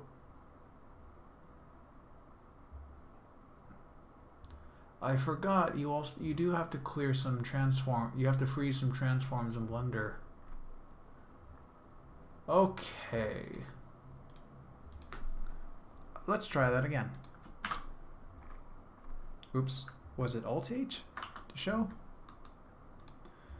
Okay, is it as simple as me just being able to freeze it now? I'm going to freeze all transforms. And actually, let me just get rid of the shrink wrap. And I've frozen all the things. Oh, Walnut. Go to the Object Properties triangle and do the quad remesher. Object Properties, try. Object Properties.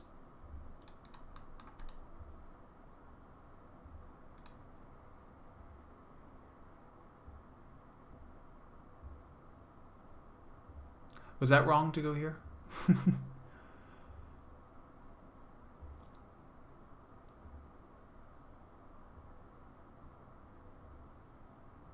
Oh, Object Data Properties. Oops, wait, it might not be called that. It's green. Yeah, okay, so quad. Oh, quad, that's where this is? I was looking for this once upon a time. I'm like, why is that here? Okay, data properties, object properties is the transforms. Visit viewport, general viewport. Okay, this is like displays and position. Data is like attribute stuff. It's okay, vertex, position, shape. It's actual data for the object's vertices. Okay, maybe this makes sense. I don't know. I don't like the. Why is that here? Make that a modifier. Get out of here, Blender. I'm salty. I'm tired and salty. I am a salty cracker. Use mesh symmetry. Nope. Smooth and normals. Do less than 4,000 faces. Oh my god, yeah. How many faces do I want? Let's go. You know what? Let's just wing it and try. I'm just gonna go with 1,000 for now.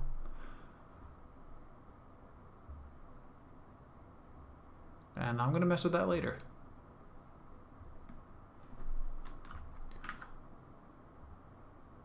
Eee.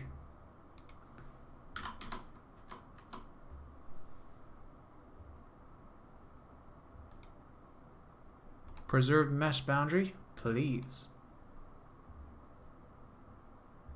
Hey!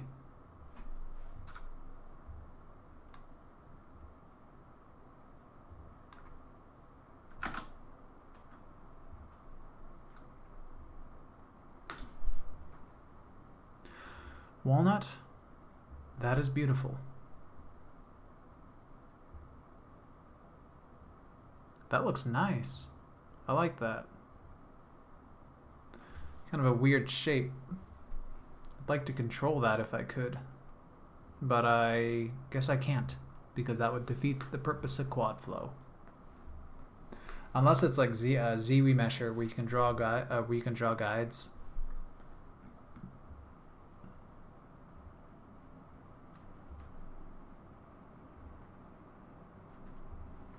That's really cool.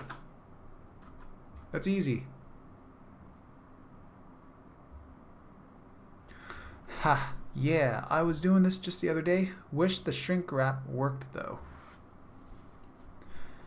Yeah, shrink wrap would have been nice because this here, the only downside to a quad flow, Z remesh or voxel remeshers, is they erode the surface. These points can't. I should have duplicated this mesh before and after. You know what? I'm going to duplicate this. And I'm going to quad flow this mesh. So how much detail did I lose? It's not too bad. Yeah, I don't appreciate that that not all the points are landing on a surface.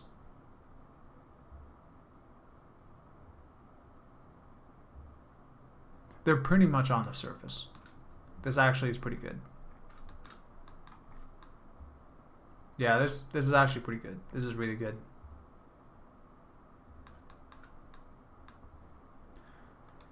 Okay, so that versus this, I like Maya's. But that quad flow, that is awesome. Also, in Maya, I would do a lot better. See, what I would normally do here is here's what I would usually do. So, let's say if I combine these, one mesh. Let's take another plane.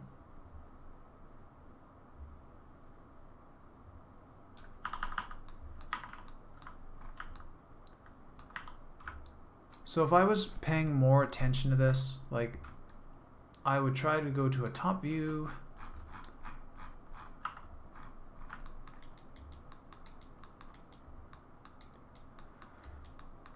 And if I was looking a lot harder at this stuff.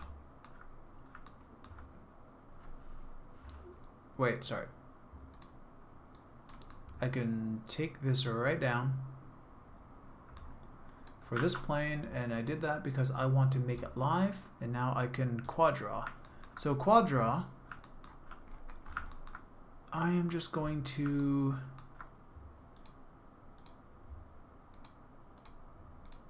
paint down some geometry.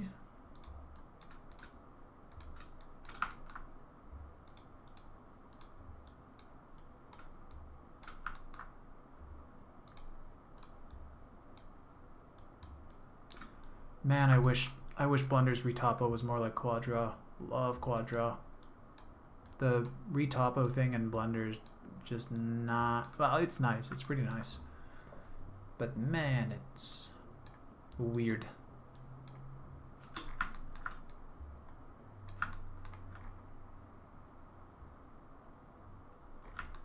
Okay, so I'm gonna take this here now.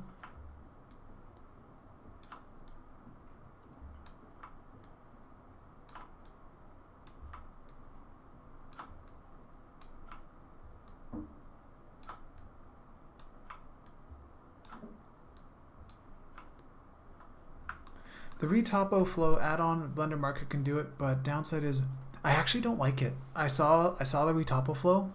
I actually don't like the plugin because I saw its loops, its methods, but every time that you place them, you have to reposition them. And if you have to reposition them, the thing that a lot of modelers, like professional modelers, will tell you is that they know where they want their flows. They're just going to do it, and it's done immediately when they've placed it. That's what a really seasoned modeler would tell you. Because I can place a loop, but then you got to adjust the sliders for the amount of loops. Because the retopple flow is the one where you can slice across meshes and make those dynamic loops. It's really cool. Except you have to go through and then adjust each vertex and place them where you actually need them. And to me, if you're going to adjust them, you might as well just place the point where you already know that you want it and make your face. But, you know, that's just... I'm not a modeler. I don't have a proper opinion on that.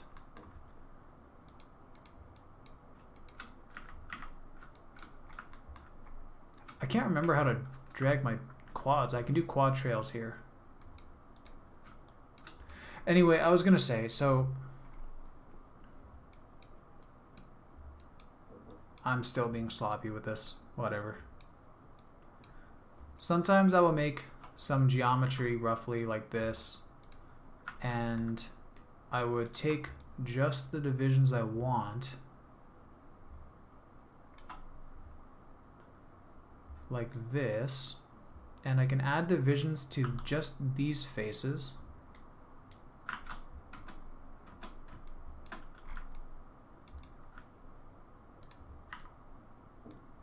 I'll get rid of that. Take this, hide this, take this mesh. And this, let's go mesh, transfer attributes. Oh, okay, the closest along normal is this ground plane that I forgot about. So I have to drag this mesh to, oh, no. He's dead. Maya's dead. Maya's not going to recover. Oh, it lived. Oh, I can't move it. I can't move it. Oh. Oh, okay. I get it. My bad. I selected both meshes. Tried to move them. Super dope add-on though. Yeah, the add-on is amazing. Okay, just like this.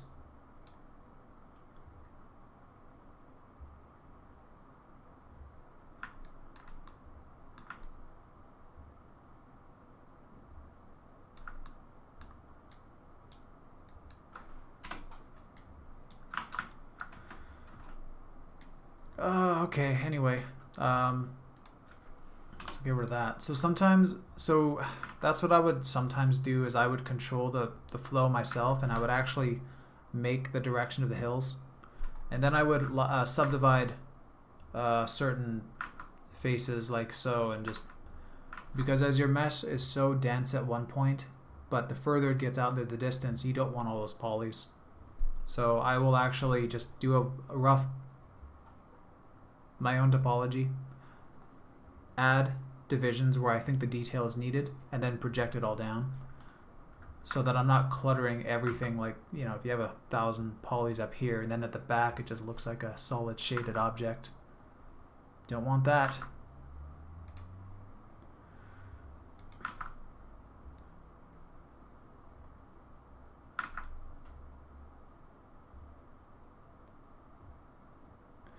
So yeah, that's how we do that. Okay, so let's just ignore the ground now. So kind of like, okay, so I'm kind of happy with how it's done in Blender. That's pretty cool.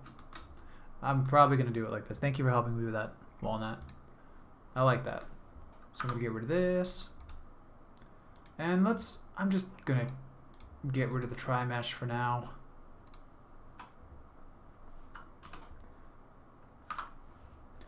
We'll hang on to this surface. So now I want to make a tree. Okay, so the tree is actually something I've been a little bit more worried about on doing in Blender. A lot of people praise Blender's speed and praise the 3D cursor. I am not yet a believer, but I really want to be. So, oh, my camera. Okay, there we go. I'm gonna do this in Maya. first. So a tree, making a tree. So I select one over here, I'm going to stabilize. Apparently you can stabilize in Blender. I got to figure out how to do that. So if I were to make this tree, I would make myself my cylinder. So when I hold V, I can immediately snap to any vertex in the scene. So snapping was fast. Blender. So I think I have to take an object like this, Shift S, cursor to selected, make my cylinder. So I made a cylinder there, but I still want to move it, which kind of rendered that useless. So something I think I can do, I think I can hit Alt period. So now I should be, wait, Control period. So now I can move the pivot. So Shift Tab turns on snapping. Let's go to vertex and we'll leave that on for the duration of this. So now I can grab, snap, Control period. Oh my god.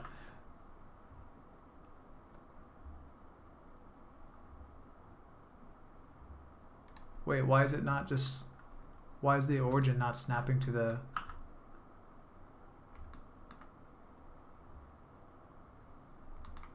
oh. That's interesting. Why? It's not snapping. Okay, so what's here? Closest center? What's this? Hey! There we go. Well then, no problem. Glad to help. Okay, so I hate the pivot thing. I hate cursor. I hate it. The Shift S and do this to snap that and whatever, and just the method of either going up here to move origin or Control period. So now I can move the origin and I can snap it around to points, and then I have to Control period to get out of that, and now I can move it and I can snap somewhere, which isn't by a hotkey. I can't, because I have to cycle through this stuff. Is there a hotkey to get to cycle through these?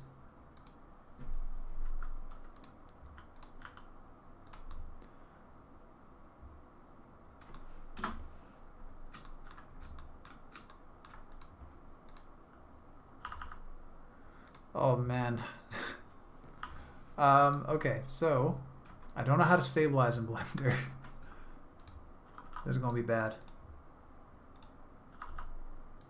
So for now, let me just grab some faces. So I can't set a pivot for these, can I?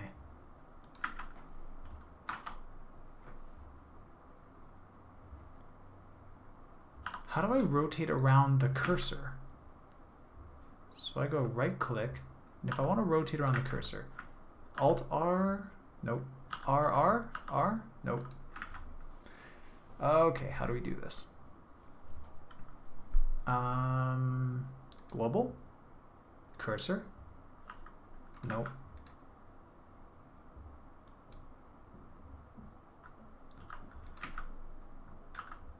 So how can I snap this? Whoops, I have snapping still on. Let's quit that. I want to just snap like the edge here.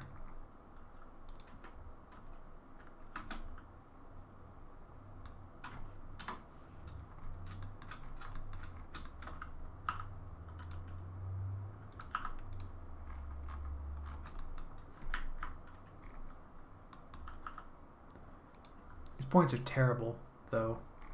I shouldn't even trust it.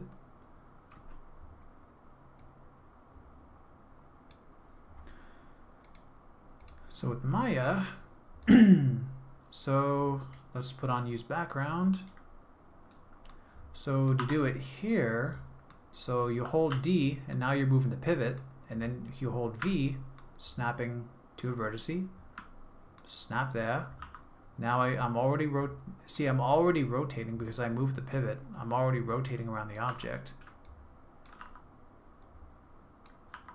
And now if I go to vertex mode, I can snap a pivot for the vertices. So now I could snap it to the top level. Oh, I gotta reset my transforms because of things I did earlier. So now I can scale it all from the front of this tree. I want to do this. That's all I want to do. So grab that, shift swipe, and extrude down. Oop, okay, nope.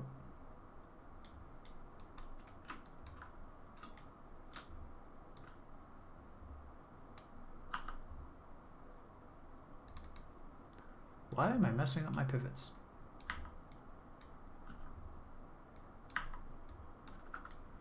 So that was easy.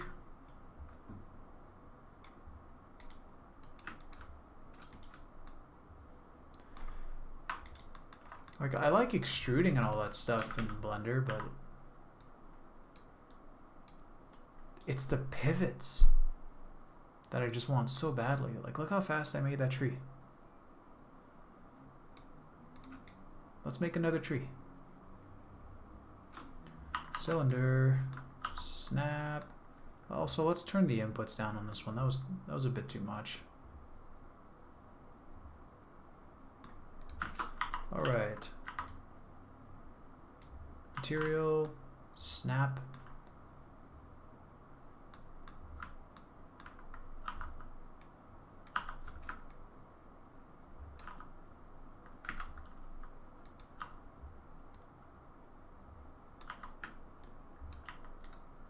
Grab the top one, snap the pivot to the front. Might have picked the wrong one there, but oh well. And now, I want to move these upwards, but I want to move it on the normal of the faces. So, W, component. Oh, that's not, no, no, no.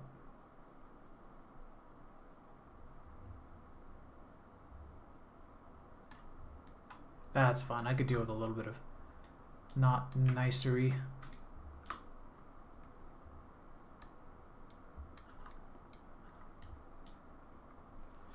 I wish Blender had a little sug button like Syntheyes. Oh, suggest. Oh yeah. That would be, doesn't it? I thought Blender had a very easy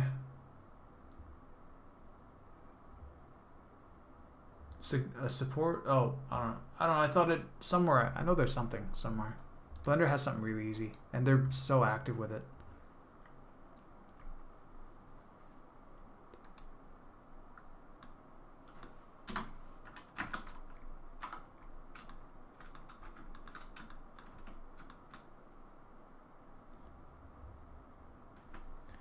Ah man, if I knew how to stabilize.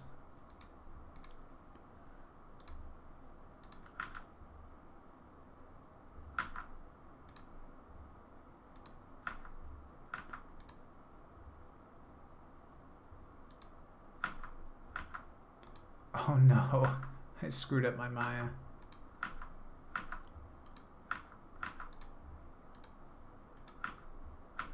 I have like multiple stabilized scripts and I just screwed them up. So select my camera. How do I fix this?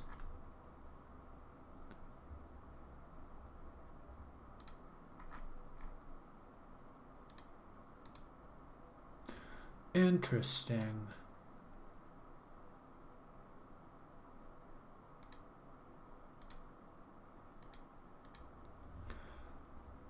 I asked about how to stabilize in Blender on like 3 Blender Discords and nobody even understood the question. Yeah, so okay, so here's the thing. We used to have someone who worked for us at Track VFX. I'm pretty certain he figured out how to stabilize in a viewport. Because you can say to a Blender user, like, yeah, you can lock onto a tracker in tracking, but why would you want to do that in 3D? And that's a fair point. You don't typically have to stabilize on anything in a 3D viewport. Like, usually ever. It's just match move artists who need it.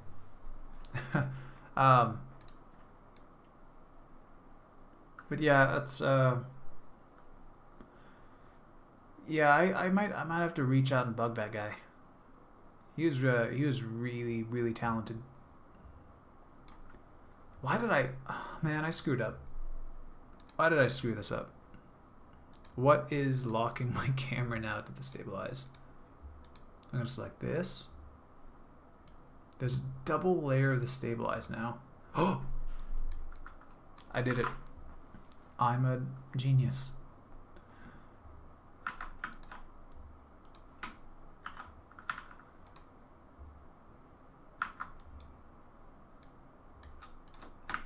Put these on a display layer. Let's go yellow. It's really easy everywhere except for the camera view where it matters. Yeah. Oop. Yeah. Okay, so is there anything else I want to know how to do in Blender for tracking?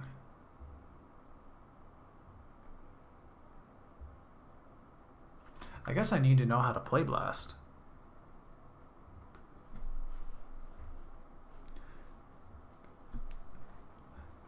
Epic noob. I figured out how to snap vertices in Blender to the points, but it ain't great. Yeah, was it anything like how I did it? Or was it at least better than what I did? Because what I did was, wait, what did I do? Figured out how to snap vertices in Blender to the... Oh, sorry, actually, I just realized what you meant, Epic Noob. You, like, in edit mode, and then the points like this, right? But if you select a ring and then an edge, I'm assuming that's what you meant. Walnut, what's a play blast? A play blast is, it's a render of the viewport. See, Maya, I can go play blast, and here I can select the format and whatever, and you know render out the wireframe exactly as you see this in the viewport. That's how we do dailies. That's how dailies are done typically in big studios. They just play blast the viewports of Houdini, of Maya. I think even Nuke has like a cheap flipbook as well. Or is it Houdini that calls it flipbook? I don't know. Blender, I think you actually have to use like Eevee or something, and or somebody did it. My friend actually did it too.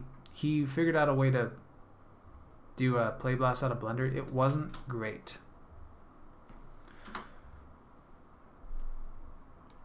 But like, I want this randomly colored. I want this view. I like this. Well, what would happen? I'm guessing Eevee wouldn't show this. I know Eevee has freestyle. Nope. Oh, I gotta comp the footage. Oh man.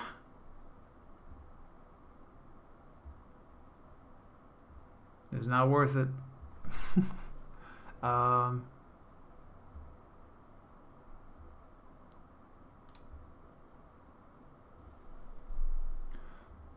Enable UI animation render add-on and ooh.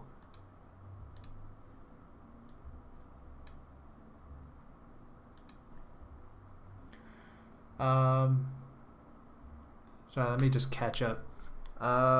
Epic Noob, yeah, that's what I meant. Oh yeah, on the vertex snapping thing. And you can do a play blast in Blender by going up to View and clicking Viewport Render Animation. And then one that says Enable UI Animation Render Add-on.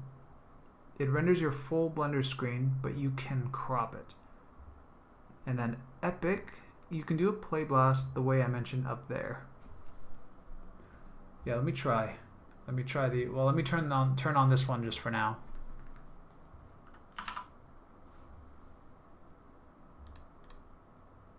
Hey. Cool.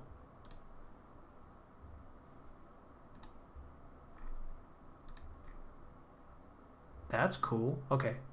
And the other one was View, Render, Viewport Render Animation. Oh, it's working too. I see it on my other screen. I hope this isn't messing with the stream.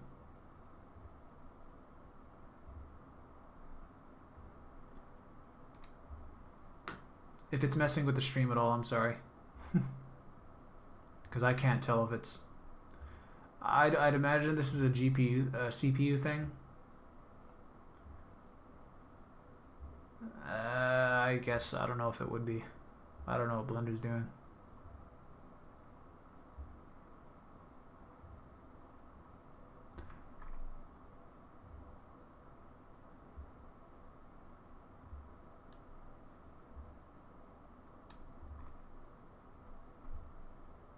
This looks pretty good.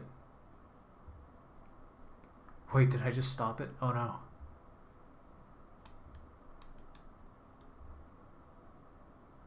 Whoop. I think I just stopped it by accident.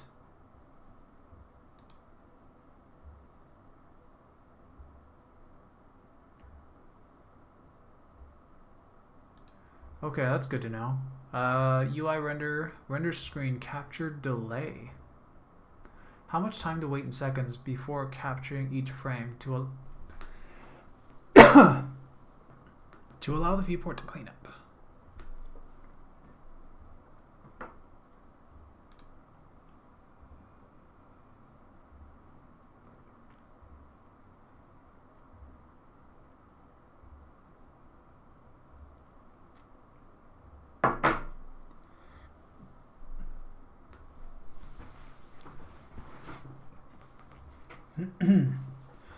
Set up output in the output thing.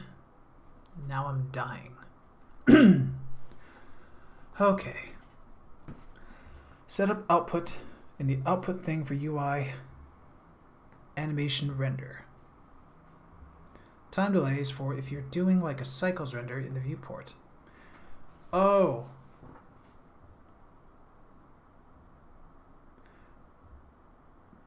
At that point, you should just turn the sampling down on a render and just render it. That's weird.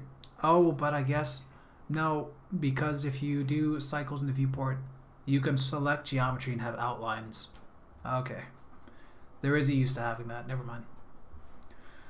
Like if you were rendering normally. Yeah, I guess you might have a use for that. It's like, I don't know why you'd want that if you can just turn the sample down and then just render the sequence. But if you're doing it in the viewport, and the viewport in cycles doesn't even support everything. It doesn't properly display holdouts and stuff like that in the viewport. So I wonder why you would want to do that. You might as well just turn the samples down and render a sequence. Okay, well, I'll trust that went somewhere.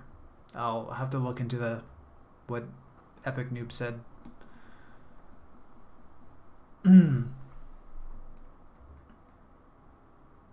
Okay, so now is there anything else? I might be done. I'm not even in a rush anymore. Honestly, I was just gonna go because I told a friend that I was gonna game with him, but now it's very, very late and I'm certainly passed out. I'm not even in a rush.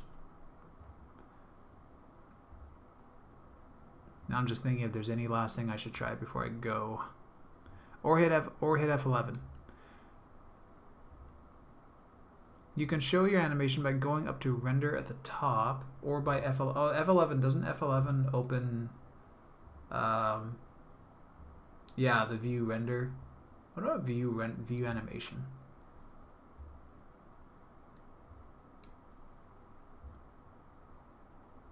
Whoa, what? It took the whole UI. Oh, this is the one that when somebody said I can crop, right? Which one was this? Was this the view animation method, or was this the render screen? That's render screen. That's render screen. Okay.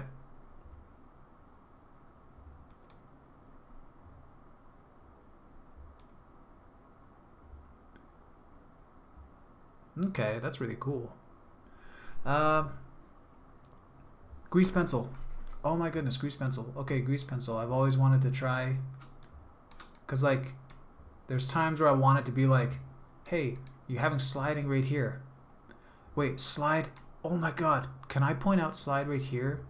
And then, can we get the grease pencil to stay active, but project onto the mesh? Placement. Surface? Oh, no way. Oh, but it's treating it like an animation.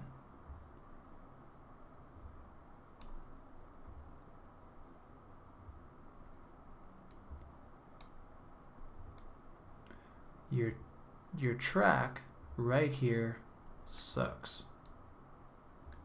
Dude, that's so cool. Like I can, oh man. Because you could just live do a play blast and draw on something. And I could be like, hey, this area right here slides. And then I could play blast this and just send it to like my boss or something like, yeah, that's the area. Look at that point. I think that area is rough. Or this tree up here. Should I put more detail on it?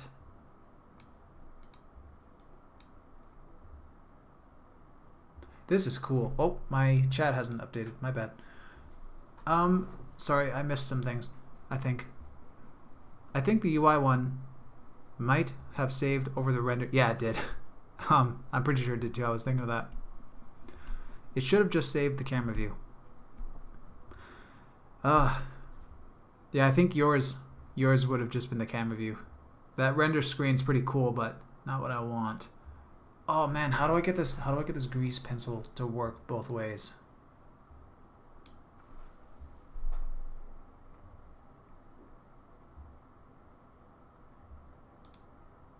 Oh, Face Builder. I installed Face Builder. I hope that works. Placement options. Frame unlocked. Hey, oh.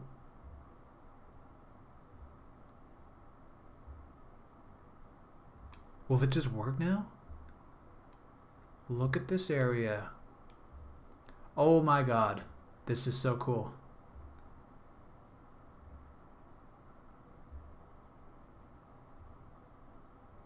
Oh man, this is awesome, man. I'm gonna, so like sometime in the future I would love to just make a video going through like, hey, here's useful match move stuff for Blender.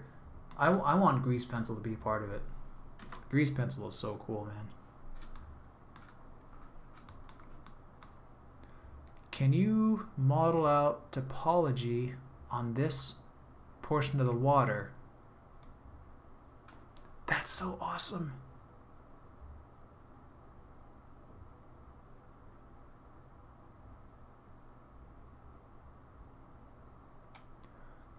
We need the base of this tree, I don't know, for shadows. Oh, that sucks. Assuming your track is better. And that sticks.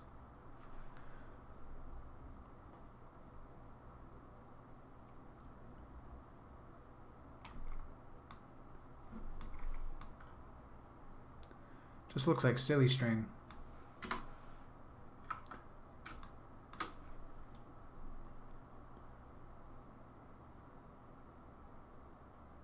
Just trying to think of this, if there's anything else I can do with this. This is cool.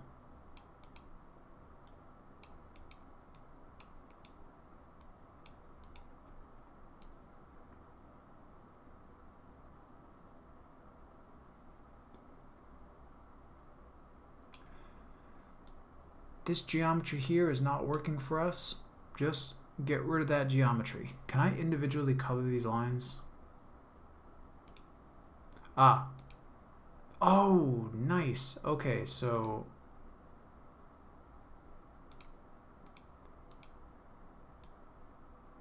anything blue,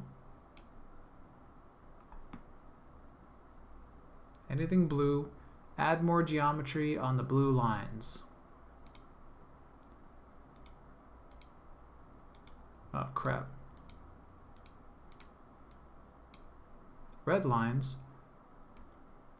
We want to get rid of this. Get rid of this. The geometry is not working. There was not enough data. client just wants flat ground. Oh crap, but then you also have to set this. Okay. So unlocked. Okay, so add geo there, delete this stuff.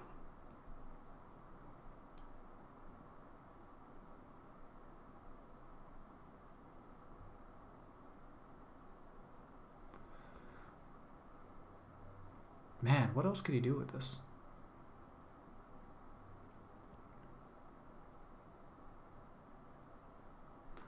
Honestly, I would love to just, if there was ever anything that I wanted to talk to a client about, just use grease pencil and like, do you want more detail along the shoreline? Just draw along the shoreline. Like, hey, do you want this stuff here where all this is? Just give them a play blast with the markings and notes just playing in the scene, so you could just have the sequence play along. This is awesome because like there's times where we have to take screenshots of multiple frames, to say, hey, this and that.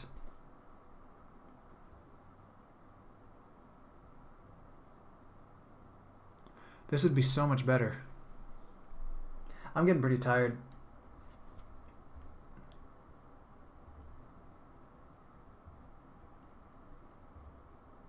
Is there anything else cool?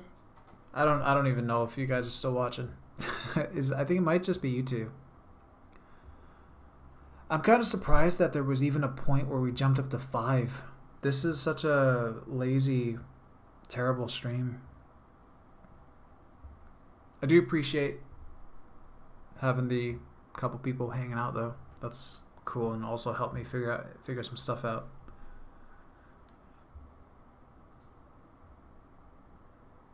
Look at my last message. Walnut, look at my last message. Oh, wait.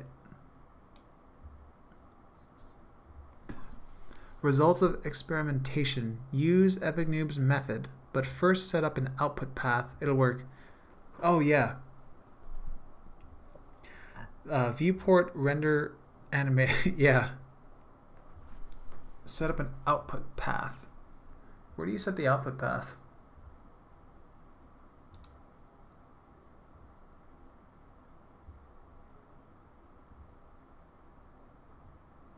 Oh, is it this output paths? Output. Oh my god. It's this one here?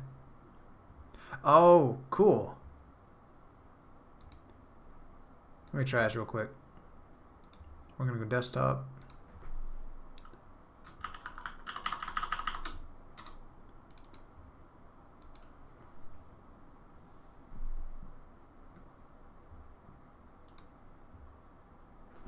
Oh, before I do that, I want to draw a couple more lines. Sorry, the grease pencil is just so cool. What else could there be? So there is note. How do I name this?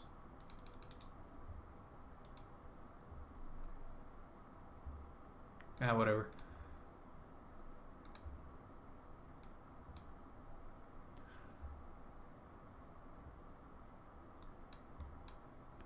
I don't know. Scale is off.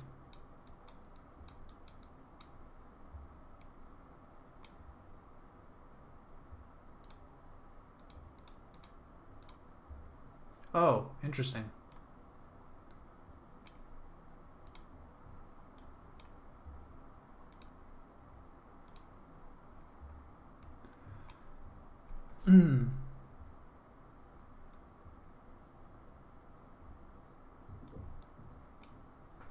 Oh, does that just snap and interpolate the edge? Yes, it does. You can just draw off the edge and it'll go into a planar view. That is so smart.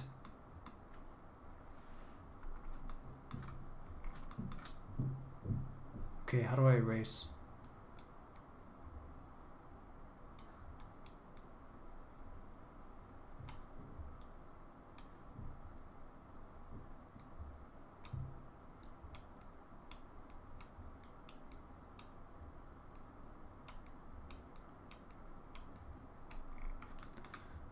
Scale wrong. Okay, so now that these were disconnected from that letter, I wonder where they position themselves.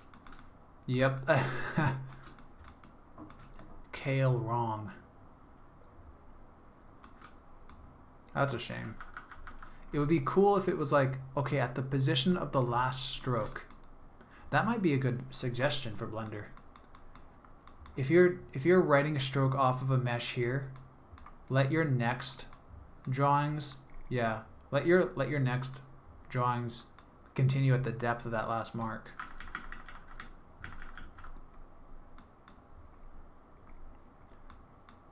Whoa, undoing these grease pencil lines really does a number on Blender. Holy crap. Shouldn't you set the project resolution to 2048 but 1080 to match the ratio of the plate? Oh, what is it? Oops. I didn't set any settings in Blender.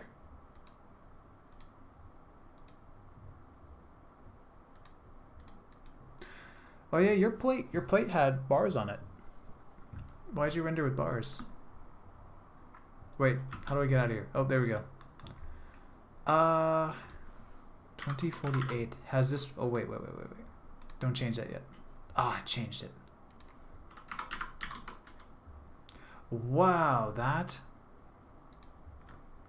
that would have been good to know. 4096, 2160. It's just that it's 1.90. Yeah, but the plate, you rendered it out with the bars. I was surprised you didn't render with the necessary resolution when you sent it over. I was able to fix it. I'm just curious why you sent it like that. Not a problem at all. But yeah, no, I had no idea that this, Maya doesn't do this. Maya, whatever the resolution is, it'll keep the aspect ratio correct. Okay, let me try render. Let me try render this.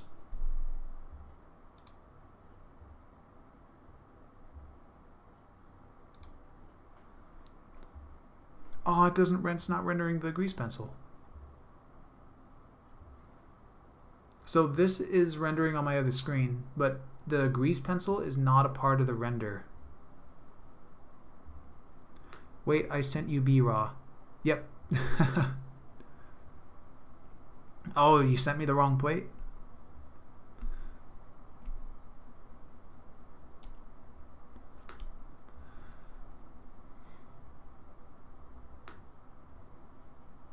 There must be a setting in here to show grease pencil.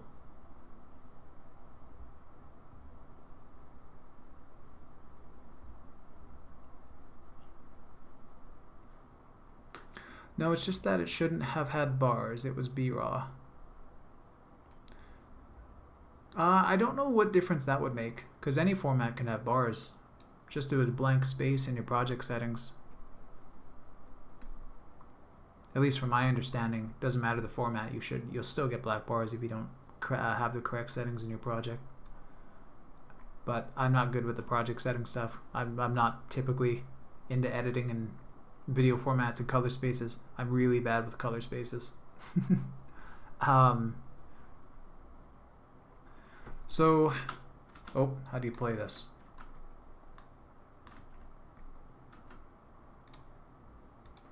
Render view animation. Hey.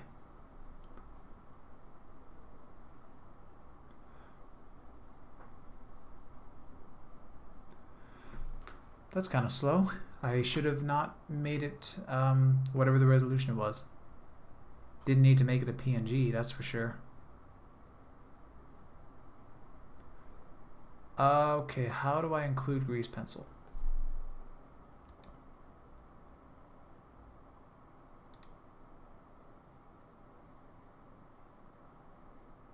Oh, grease pencil? Are you sure you didn't create 16:9 sequence with a 17? I don't know. I don't believe I messed up the aspect ratio of the shot.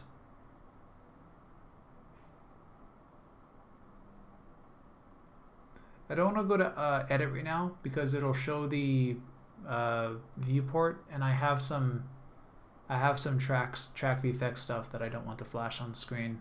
So unfortunately, I don't want to jump off of this page. But I set the DCI resolution. I believe it was scale to fill frame without it was scale without distorting or whatever it was. Scale with crop or whatever. I don't believe I squished or stretched your footage, but I chosen the correct resolution and it filled it out like to the pixel. You sure you didn't?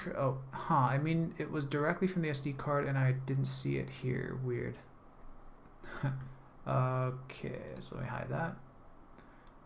If I can get the grease pencil working on this, I'd be so happy.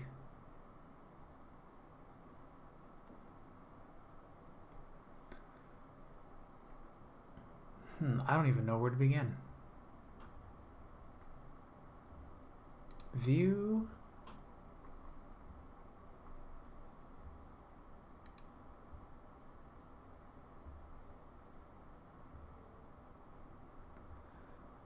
Okay, well this would be a good thing to align view to active. Like, align active camera to selected. Move camera to selected. Center view to cursor. View lock. Lock the view to active object. Boom. I thought that this was going to be... What if this is it, actually? I've tried this. I've 100% tried this. Align view. View lock to active. Something over here moved. That might mean something. So, no stabilize.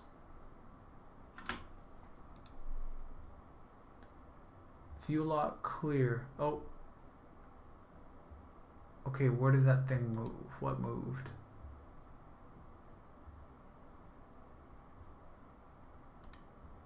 Okay, so okay, right there. And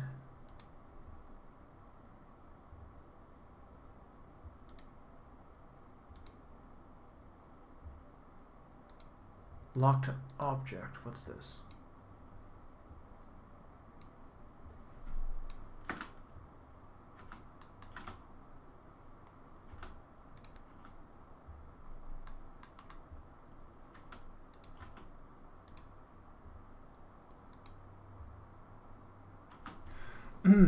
It'll lock it to that everywhere but camera view. What? Oh, no way. Oh, that's okay. Okay, that I thought it was something else. Let me see.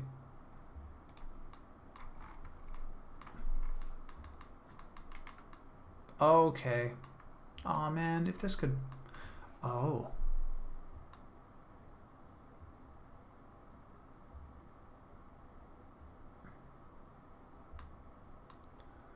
If it's yeah, I can select this cone now, right, and then yeah, move it. Okay, can I?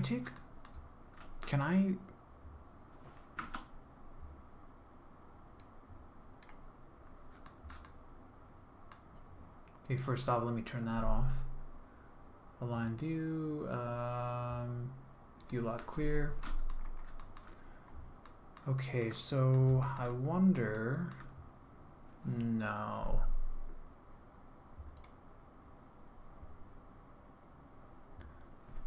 Can I duplicate the camera? Wait.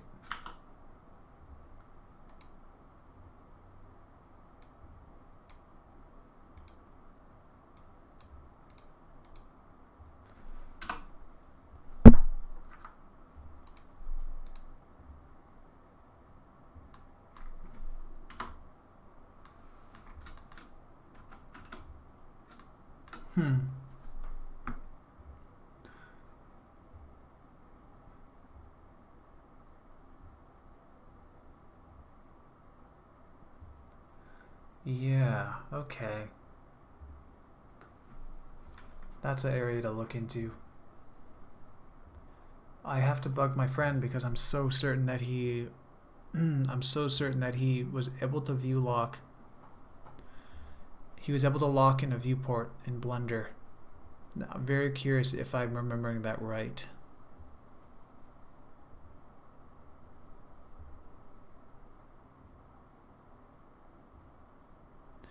Okay, so vertice snapping. As far as I've seen in every video, I don't have much hope for snapping pivots. I don't have much hope for that in Blender. So I want the grease pencil to work.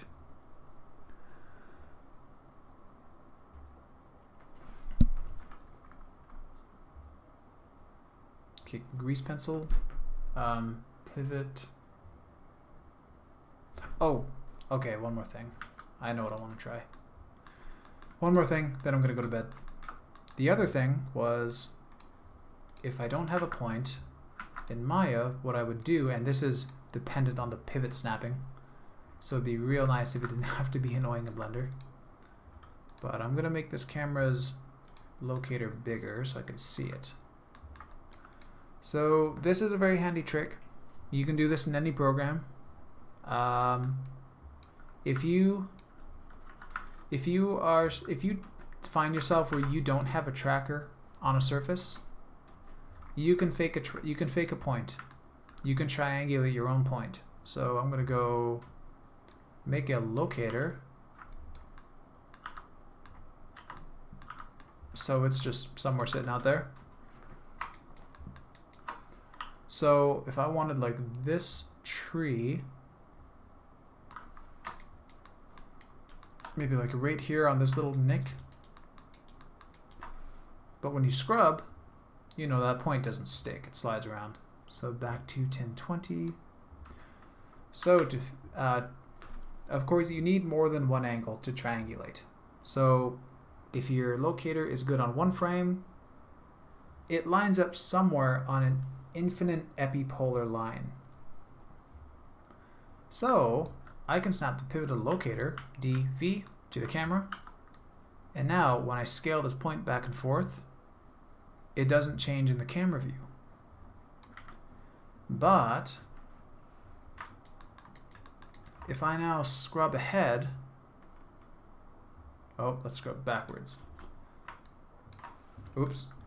So you could see that the pivot for that locator stayed at the old position,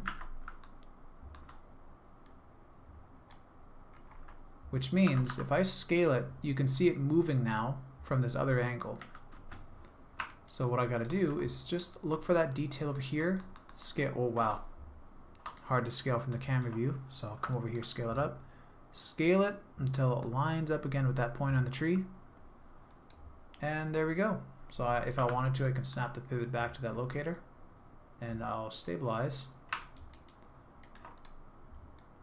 So we now have our very own locator on the tree. That is how you can find any point in space.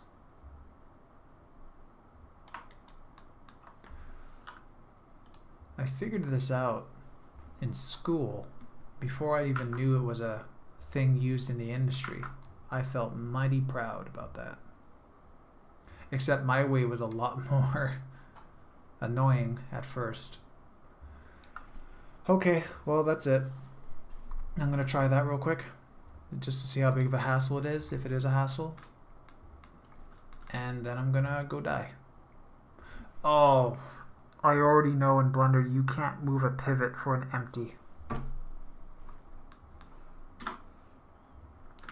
Let me double check. Plane axis. So, whoops. Move it there. And now pivot. So do that. Control period. Oh wait, can you? Nope, you can't. You can't move the pivot for an empty. Okay, so I guess I would have to use a cone.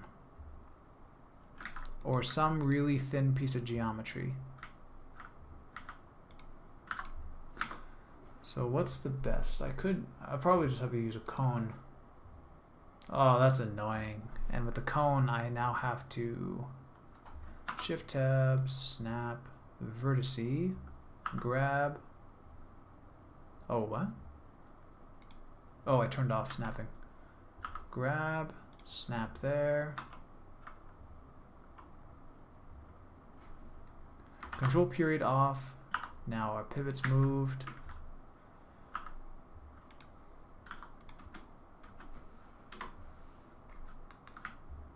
Wireframe. Oh, snapping's got to turn off again. Shift tab. There are so many hotkeys you have to hit in Blender.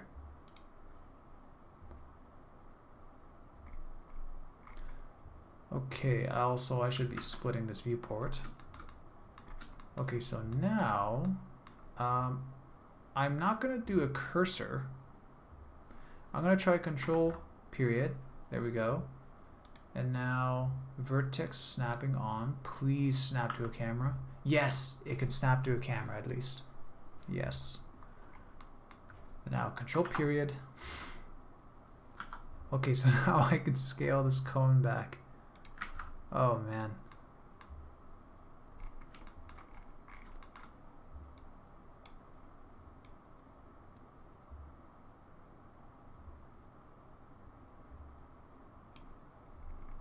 Okay, can I scale it back in the viewport? Okay, scaling in the viewport here is way better than Maya. So I didn't need this view. Wow, okay.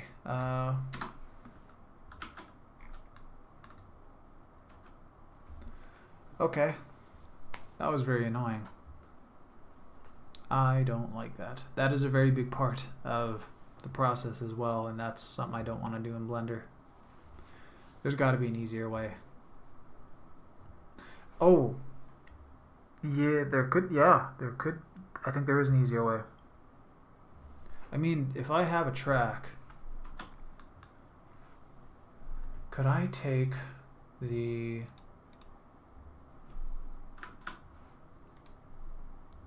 motion tracking? Could I read this camera into the solver and then start to track 0 waypoints into the scene? That is a lot. I don't want to take the time to figure that out.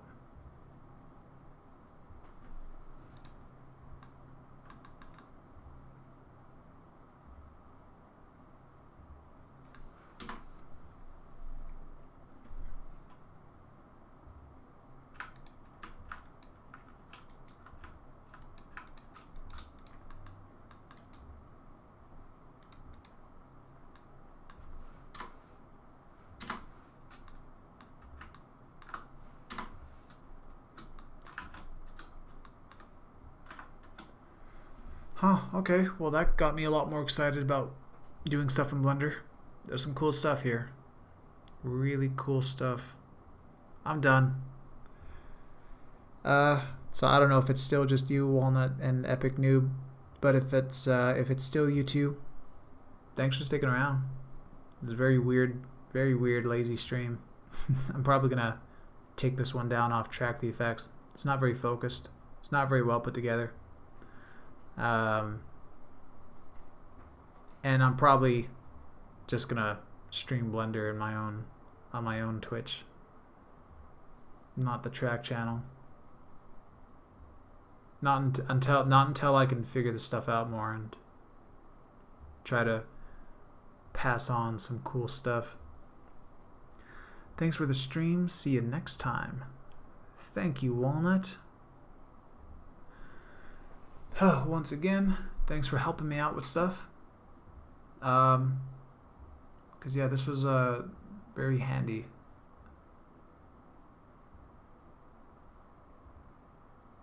Man, I love that multicolor so much.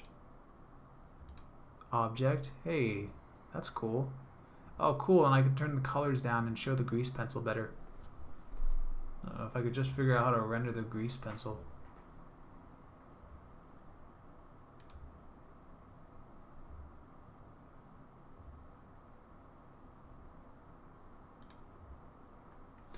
Alright.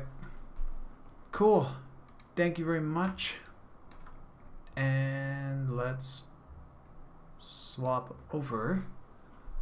Thank you for watching.